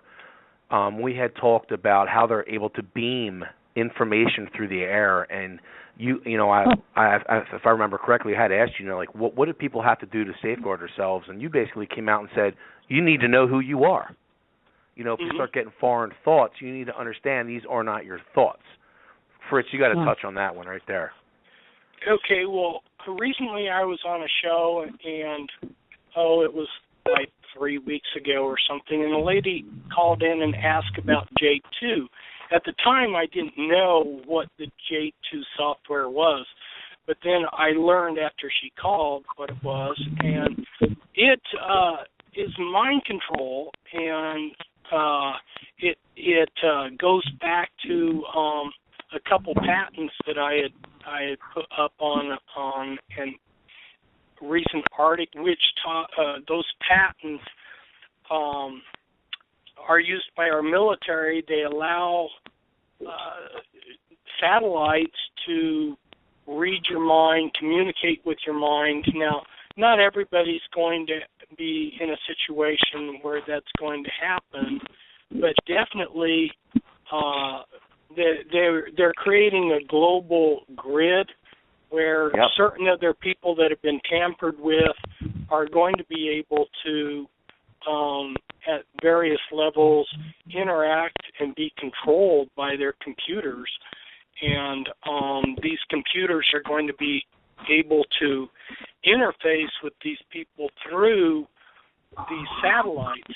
Now, I had people in the 1990s that were coming to me for help. They were actually traveling to where I lived, and they were being controlled by artificial intelligence computers. The one we identified where it was a Cray computer in Houston that was controlling her. And they actually had chips in them. And the one lady actually managed to get one of the chips out of her, and I showed it at one of my conferences, or I gave a 3-day talk on mind control, and I showed the chip that she had gotten out. So, we definitely have that level of stuff going on. And so this Jade 2 AI software also links into the Jade Helm maneuvers, because what they're doing is all of the stuff that they're doing, they're watching people and they're watching everything, and they're sucking in all of the details of everything that's going on, and there's nothing is screened out. All the information on everything that's happening is just sucked in. And then the supercomputers, they file that away according to meta tags and metadata filing tags. They assemble it, and then they can watch an entire population, and they can see what kind of things stick out of everything that's going on. And so they can do predictive programming. And so by watching how people react to Jade Helm, they're going to have a pretty good idea the next time they do it, which may be for real, what to look for. Yeah, and how to counteract what we do. Yeah. You know, Fritz, you brought up the computers. Me and you had gotten a conversation before about the Beast computer, and there's a lot of people out there that don't know about the Beast computer. Go into that, because you had told me a story about you had spoke with a guy that was actually standing in front of this thing, and it shook him to his core, the capabilities of this computer. Right. Yeah, and in fact, he had asked me not to talk at all about his experience, and my feelings were that this was such important information that, you know, it had to get out no matter what the consequences. So here's what happened. Some of us were awake during the Carter administration, like I talked about, and there was an oil embargo, and it looked like things might collapse. The banking system might collapse because of the extreme gas prices and everything. And he was an awake individual. He had studied things out, and he decided he was going to leave society and hunker down. He had a whole semi-load of food and supplies. He took it up to Alaska. He had mapped out a remote location where he was going to... Hello? A remote location where he was going to set up a cabin. He started hauling stuff in by foot to this remote location, and as he went to go to it, he bumped into this huge installation that had just been built, and the engineer that was in charge of building it told him, he said, "Come on in, I'll show you what we're doing, because after you see this, you're not going to want to tell anyone about it." And he took him into the middle of this huge complex, which the aisles had huge supercomputers on both sides of things. This was in 1978. Wow. And so he was taken into the center of the installation, and he was introduced to the Beast computer there, which that facility is very close to the HARP site. So we're talking about a similar area. And the engineer told him, you know, we know everything that's going on from here. We can control the world from here. And so over a period of several hours, Dale was shown the capabilities of this, and it made him a basket case. He gave up his whole plan to build his cabin and live out in the boonies. He came back and for a year could not even function. It mentally blew him away. So because it was so beyond his comprehension that they would have that much control. And Fritz, this is, listeners, do you hear what he said? This is back in the 70s. You know, they didn't have cell phones back then. Look what you can do with a phone today. Imagine what that computer's capabilities are now. Yeah. Oh, there's no doubt. They've been upgrading. My dad told me many years ago, and I don't know if there's much to this. I actually did some brief research on it, but I was told that there was supposed to be a supercomputer over in Brussels, Italy, that they had also nicknamed the Beast. And I don't know if there's anything to that, but there's no doubt that these people have got a vast system of control on every aspect of the human race, our lives, everything we do. And, you know, you try to tell people there's going to come a day and there's going to come a time that you're going to have to take a mark. They're going to tell you to do this or you're going to lose everything you have. You're not going to be able to buy and sell. People who are getting government benefits, that's going to get cut off. Anything that you have just to basically survive and function is going to be eliminated unless you take this mark. And people think it's a joke, and it just it's not a joke. Well, did you ever hear me talk about the RFID chip? Now, you think of a microchip. Now, listeners, please research the RFID chip, and by all means, if they ever try to destroy the economy and say this is what we're going to, a cashless society, get this chip, do not do it, okay? But that chip itself, a microchip, is actually etched. It's etched with information. If you look up the definition of a mark, the definition of a mark is an etching. That's your ring. That's your ring in your brain. Yeah, and with this, what a lot of people don't realize too is one good defense is we have our Father and we have our King, and that's our primary defense. But keep the television off. Amen. I only watch television for informational purposes only. I don't use it for entertainment because there's a lot of like Popular Mechanics had a lot of good information on this back in back issues of like 1982, 1983, where they were showing how they have the technology to place thoughts into your mind. And what they do is when you're watching television, you are lulled into I think it's beta waves, and that's where your mind becomes susceptible. It's like a flicker. You're in a hip. Right, and you're like a hypnotic state where everything that's hypnotic state. Yep, and they and that's when they start loading you up with all the subliminal suggestions, which have been proven time and time again to be very effective. And going back to if I'm not mistaken, some of the first people to mess with subliminal messaging was actually Aleister Crowley himself. It actually goes back to sorcery, from what I've researched. And when you start messing with sorcery, people think, oh, well, this magic is just bogus. Well, I mean, think about it. If you take a pill that gets rid of your headache, that's technically a form of magic, sorcery. And even putting subliminal messages or encoding things on the back of records and stuff, they've been, Crowley was the first one to mess with that kind of, backwards messaging and stuff, and they're doing it today. And you just think you're sitting there and you've been ate a full meal at home, you're not even hungry, you've ate, and then 5 minutes later you go sit down and they have this commercial on TV and you're starving to death, you want to go get some fried chicken. It's what they're manipulating people with this stuff is crazy. And we got rid of our TV a year ago, and I do not feel as depressed as I did. It's like I can think clearer. I go to work and I feel more energetic at work.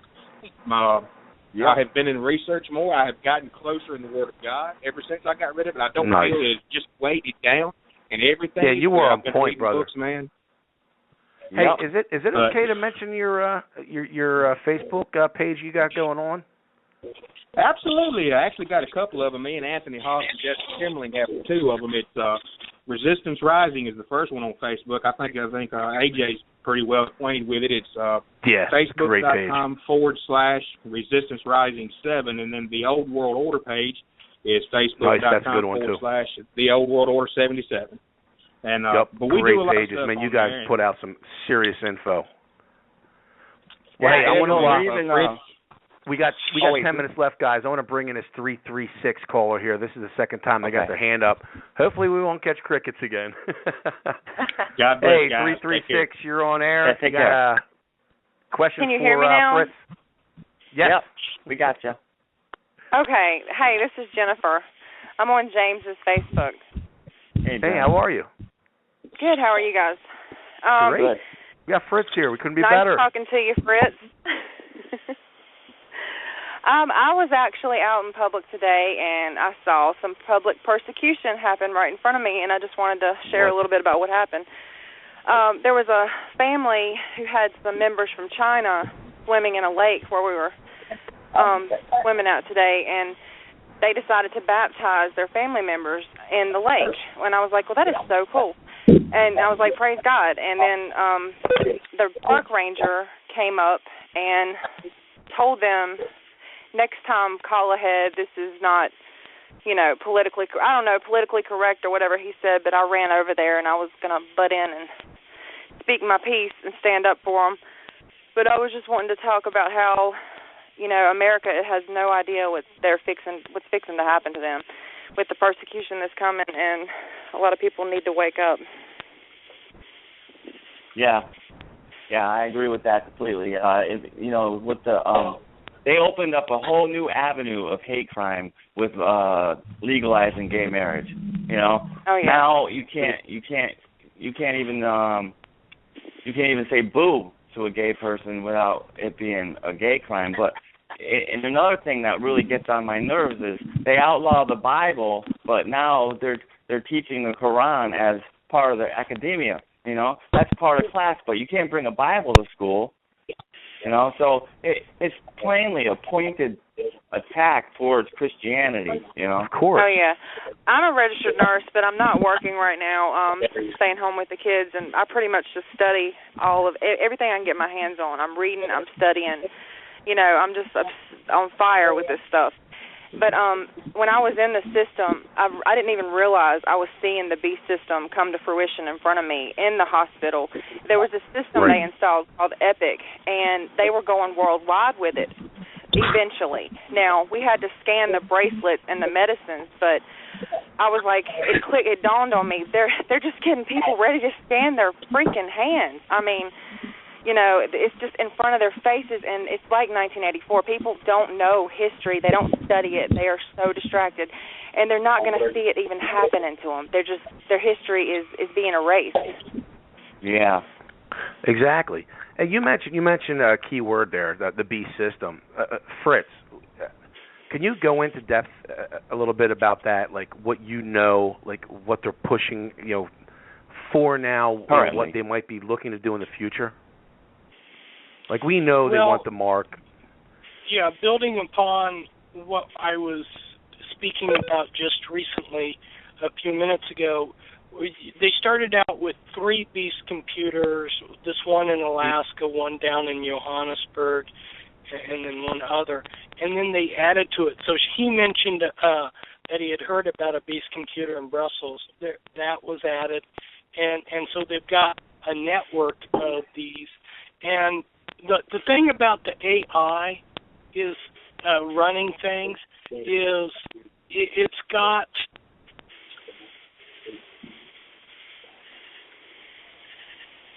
Uh-oh. Hello? Hello? Oh, Fritz. Did we lose him? Fritz just dropped off. Oh, darn it. Oh, no. Hopefully he'll call back in. James, if you're on... I got it. Let me quick message him here. Yeah. So while you're digging him up, hopefully he'll make his way back. But while you're digging him up, I've been seeing a lot with this artificial intelligence stuff and how Jade Helm. That artificial intelligence computer made by Fritz brought it up, Cray Industrial, and it's actually running the show. That computer is dictating what their next move will be. It's like a practice run for when they unleash this on the whole world. And that's what people got to realize. People got to realize that right in front of us. We got him? Yeah, hey, Fritz, you're back. Okay, can you hear me? Yeah, you're good. Started to talk about how they praise had the Lord. expanded how they had expanded the beast computer system.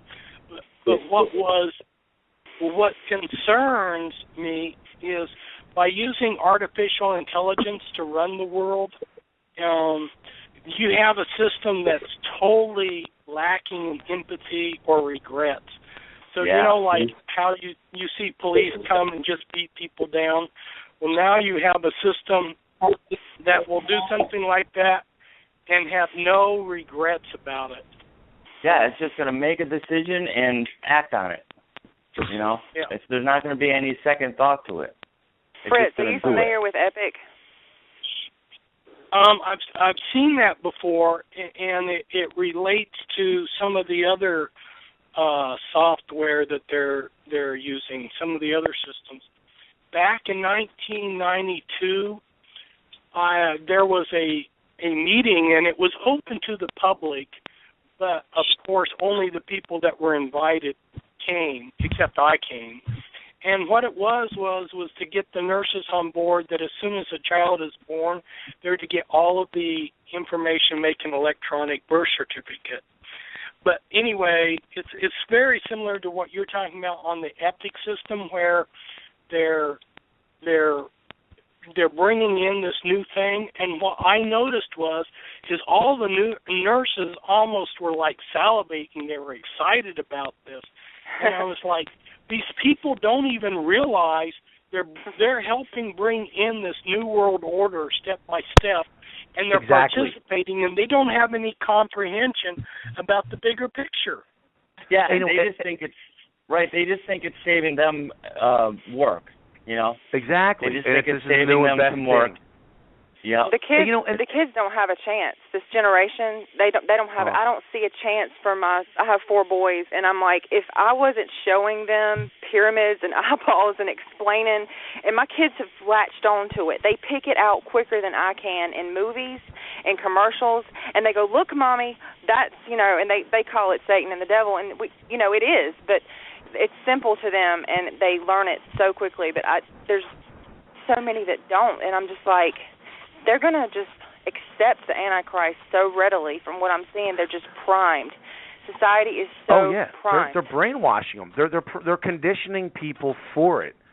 All the alien stuff on TV and all this other stuff going on is Mr. Robot, have you checked that out? Have you seen Mr. Robot? They're mocking us on TV on the USA channel. Yes. I was talking about that a few weeks ago. AJ and Fritz, if you ever get a chance, you should check that out. That is, it's almost it's realistic.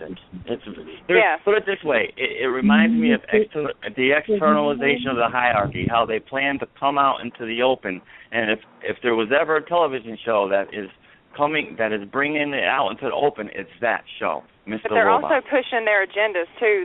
Because they push the gay agenda in there, they push the drug addiction and how everything's they're in making there. They're showing how cool it is to snort pills and chop them up on live TV. I never thought I'd see that in my lifetime. Also, we have got to stop saying the term gay. The term gay, it means happy. And Fritz, I'm sure you can back me on this one, how they've hijacked the language. These people are homosexuals or queer. They're not gay. Homosexual. Okay. All right. Homosexual. There you go. But listen, they also stereotype. Listen, they stereotype people like us, okay? People who are informed, okay?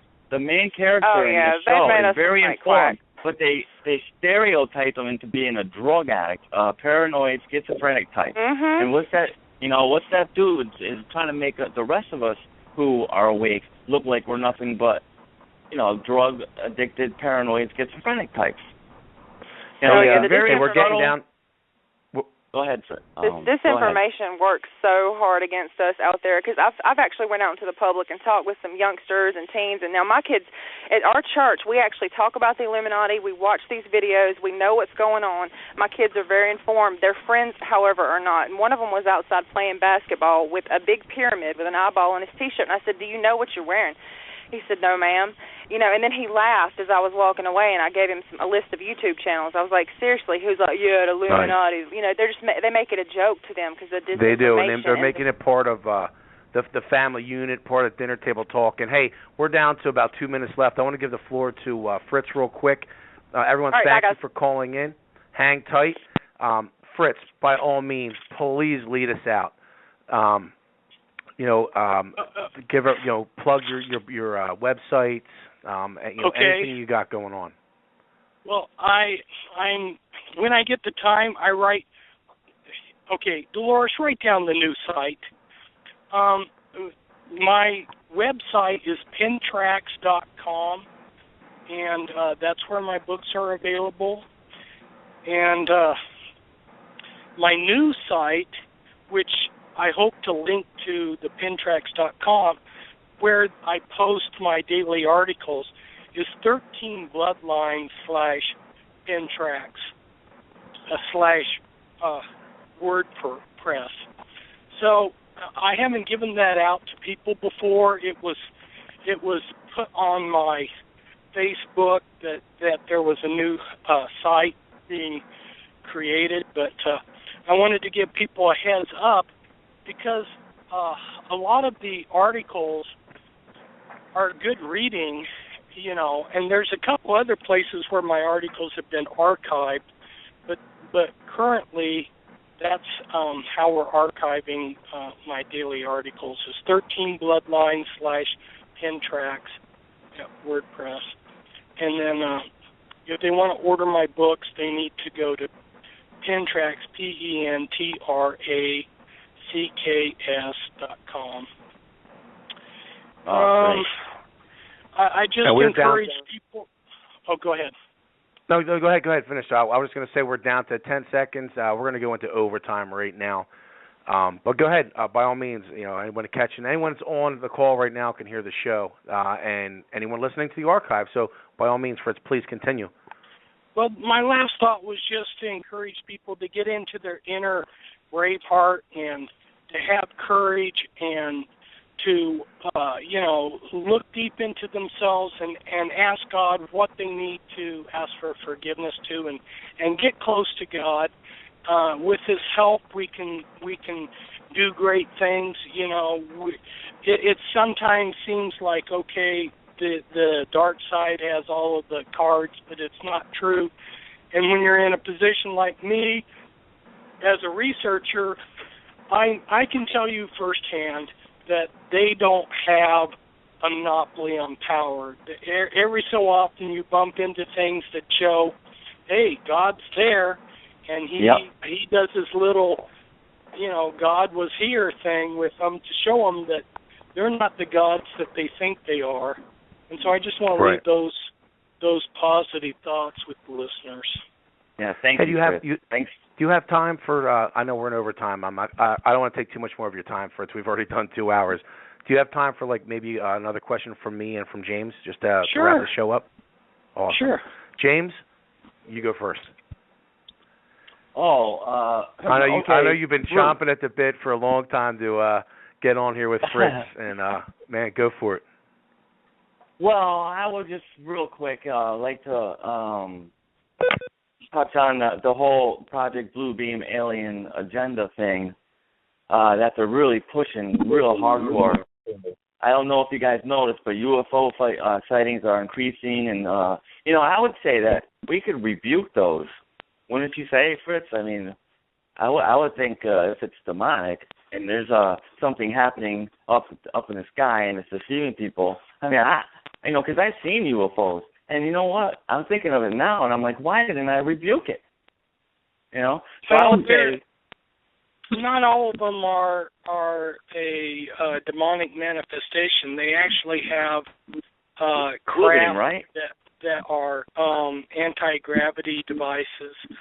And, the Project Bluebeam, the mock alien invasion, it's a card that they're holding in their hand. Of course, a lot of us have been trying to expose it, so whether they feel comfortable in actually doing it at some time, who knows? But like our previous, like Jennifer was saying, this generation today is at a place where they're conditioned to buy a lot of this stuff, so maybe they might go ahead and do it. Yeah, who knows? Hopefully not. All right, thank you very much. Go ahead, AJ. You got a question for him? I just, with all that with the, I heard Steve Quayle talking one time, and he was saying how he prays for knowledge. I do too. That's one of my prayers that I pray for knowledge and guidance most of all. And for the most part, I think I get it. I'm sure he gives it to more knowledge and guidance to the probably people more deserving than me, such as you, Fritz. And with that being stated, what kind of advice could you give us now? I love what you said earlier about life.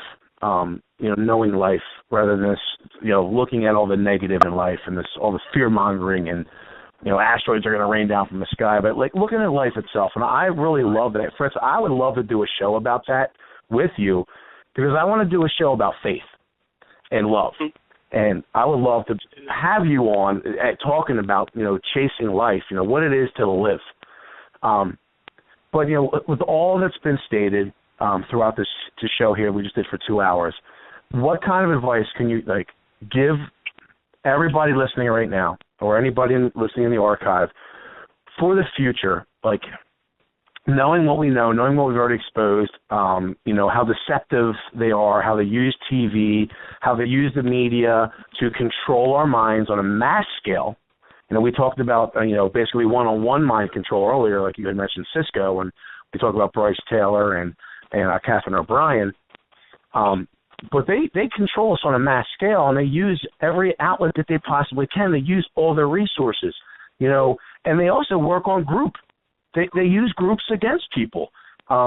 Just give us some advice, what we should look for, how we should defend ourselves, treading into the waters in this world that we're in. Because honestly, I really honestly think we are in the end times. There's really no doubt in my mind anymore.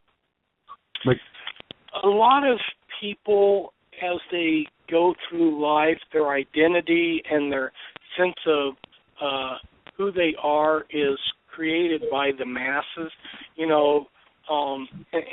so they follow the herd, and they're very afraid to step outside of what the herd thinks and believes.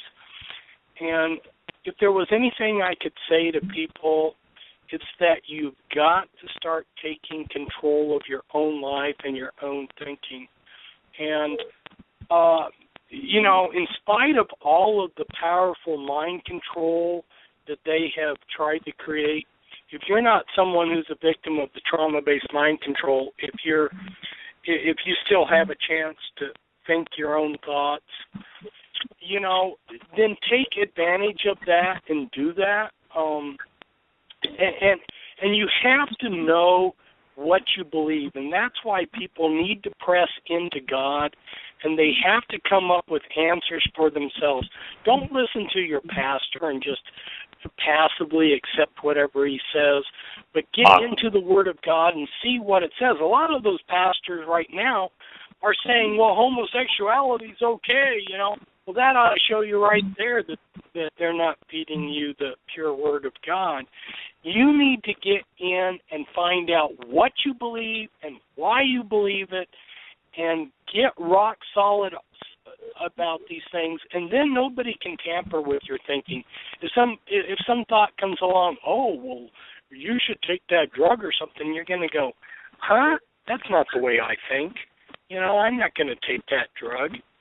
That's a foreign thought, and it doesn't matter where that thought's coming from, whether it's a demon or a satellite or whatever, you're going to reject it. And so we've got to take control of our heart. We've got to be responsible for ourselves. I can't say it any more plainer than that. People have to stand up and do it. Yeah, can I elaborate on that a little?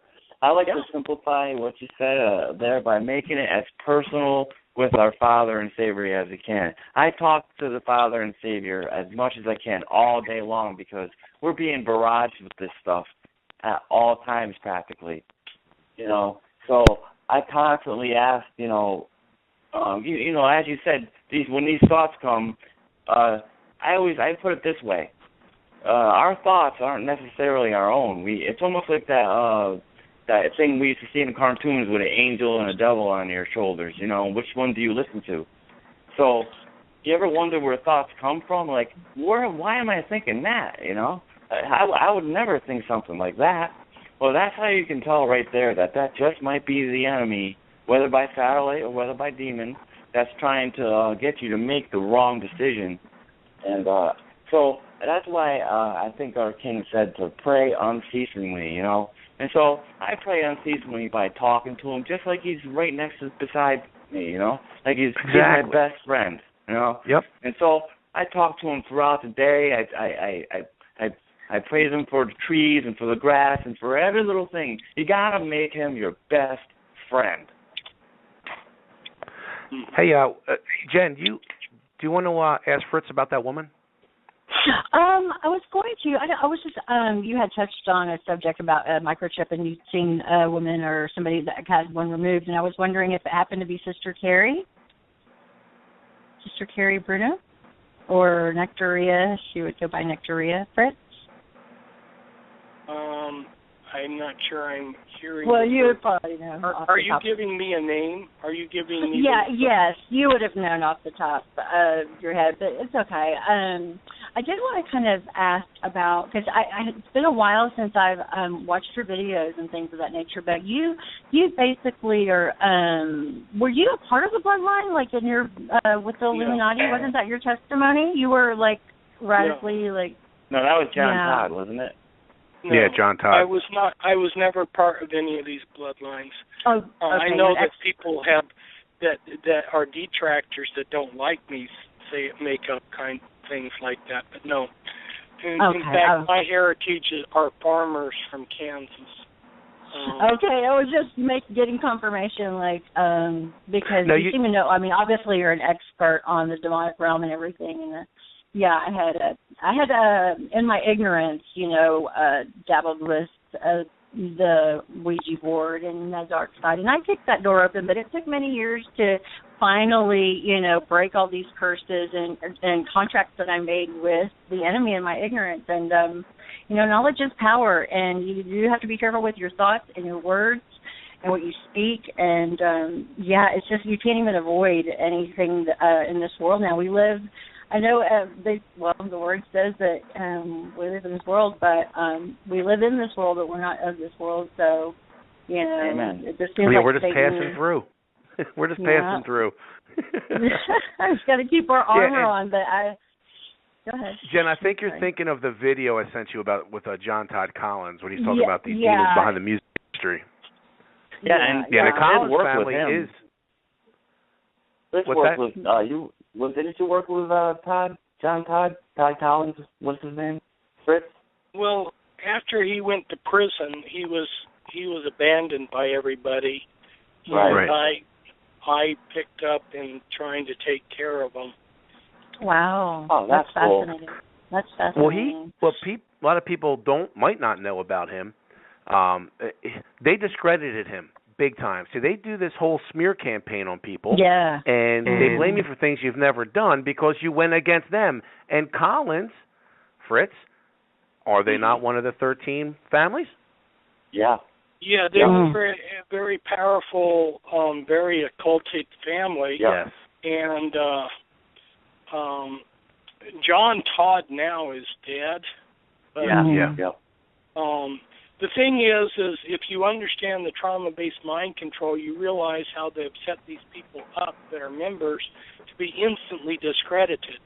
And John Todd was a program multiple. So when he would go out and give speaking talks, I've listened to a number of his talks that were taped, and you can see that there's confusion over who his parents were. One time he says, my parents were so-and-so, another time, another engagement, it's somebody else.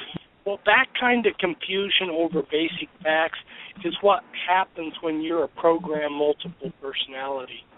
And instead of discrediting him, that actually, because I realized that that's what the Illuminati do to their own members, that gave him credibility. But to people back then who didn't understand this stuff, it actually, like in their minds, well, you said one thing here and he said another thing there. Like a politician or something, but they didn't understand the spiritual aspect of it. And they're so quick to discredit. They're so quick to discredit because they don't want to believe it. But do you think that there is a part with the mental, because of the mental trauma, that part of it is psychological, but part of it is maybe demonic spirit? Absolutely. Too? I mean, like, you have to address both, right? Right? I mean, that kind of intense trauma. Well, the best way to say it is every technique for controlling the mind is incorporated. And if you will read my books on it, you'll see that I have chapters in there about the spiritual manipulation.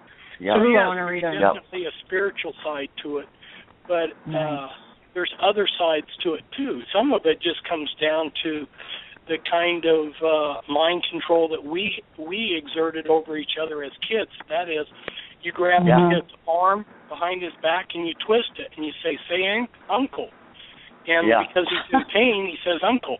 Well, imagine somebody who's been traumatized with the worst of tortures, You tell them something, and for no other reason than the fact that they're afraid of being tortured, they're going to go along with it.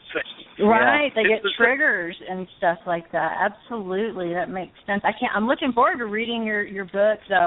It's been a while. I've been so distracted. A friend introduced me to your work, and I was so fascinated by it, and I was just so hungry for more knowledge, and just with our history and other things and finding out about the bushes, and I was so traumatized to find out, the truth about, I came out of the matrix for a while. And that's the deception with these political puppets.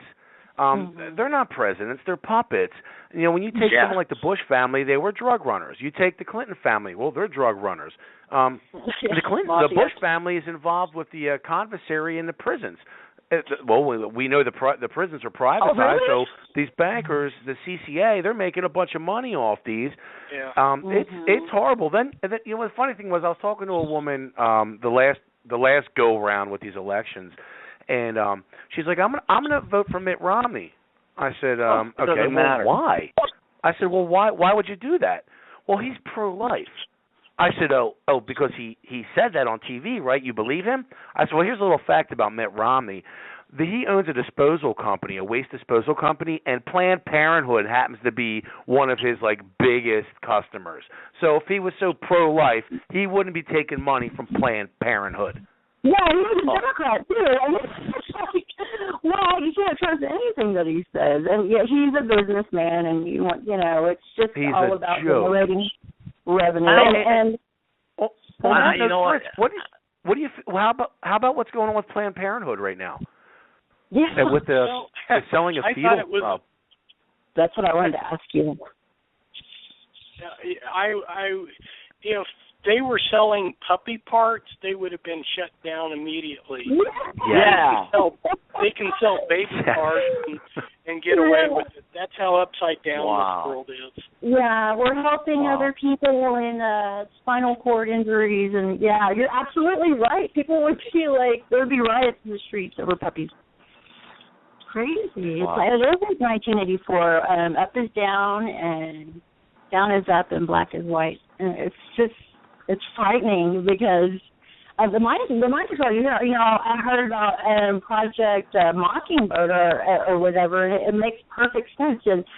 And even watching Disney programs, I found after I learned about programming and mind control, I have found later on in my adulthood that I was still kind of pissed off because part of me believed that I was going to have that Prince Charming and that happily ever after, and I'm like, damn you, Disney.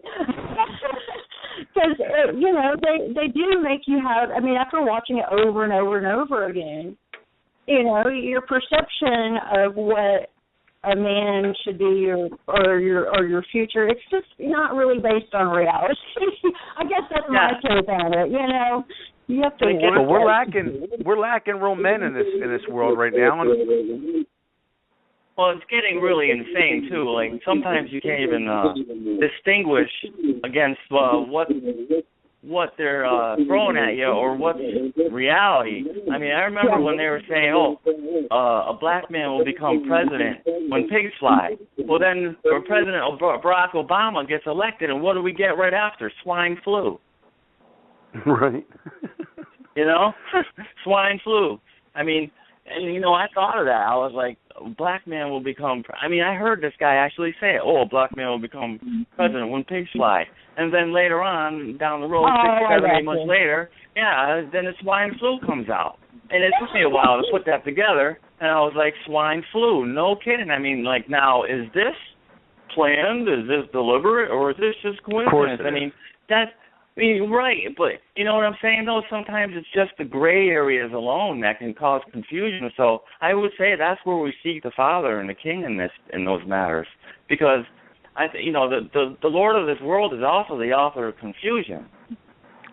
These people think the vote really counts. I mean, really, do your research. I honestly think the vote does not count.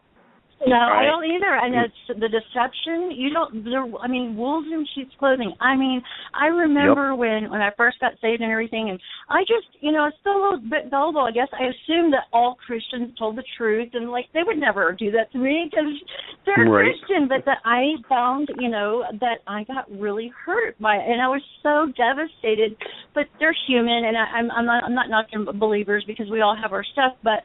All that to say is you don't know it's just deception. That's why I can't trust. I don't care if you say you're Republican or if you're a Democrat. I don't trust any of you. They're anymore all the same. Because, they're all the same. Yeah. All of them, and I don't even trust myself voting for. I can't. I mean, what do you do? It's already designed anyway. It's my predetermined. personal opinion. Yeah. Predetermined. Yeah. All you every really year when the do, Bilderbergs meet. And they hang out at the Bohemian Grove. They come up with the little plots, and when it comes close to election time, they've already been selected. I call Jed Bush. Fritz, who's your pick on who they're going to select for the next puppet? Well, they told me that they wanted Hillary. And, Hillary? Yes. That's exactly what. Yes, that is exactly what I was going to. Yup, Hillary, because what they did was what they did was they wanted to get us to accept change, so they had the first African American, and so we took the change that way. And then why not introduce the first woman? And why not stop that? It will do several things. One, it will convince people that aren't awake. Well, look, we got a democracy now. We've got a woman as president, just like getting Barack Obama in there is like evidence in some people's minds. A lot of blacks that, democracy works. No, quite to the contrary. Well, and I'm thinking, gentlemen, that I will sign off here. It's going to be that time. Being on the show. Thanks for inviting me, James, and thanks for hosting us, AJ. And hopefully the listeners enjoyed the show and learned something, and we'll have to do a show on like what you were talking about on life. I like that idea, so let's absolutely do that. That sounds great. And try to hang it. An honor. What's that? Sorry, Jen. I think God bless you, Fritz. It was an honor being able to connect with you and hear your feedback. It was awesome. Thank you so much. Well, thank you. Appreciate it. Thanks for calling in. And hey, real quick, I'm not going to take more than 1 minute here. I just wanted to say something real quick. There's a TV show out that I don't even know if it's still on because I don't watch it anymore, but it was called 24 with Kiefer Sutherland. It was on Fox Network. Yeah. And years ago, before Obama got put in, I was watching it, and they showed a black president, Palmer. Yeah. And he ended up getting assassinated, getting killed, I think, if I remember right. And the one who came after him was a woman. And I said this years ago. This might be their, predicting what they're going to do. They're preconditioning. So they have to give us notice that the Illuminati and stuff, and before they do it.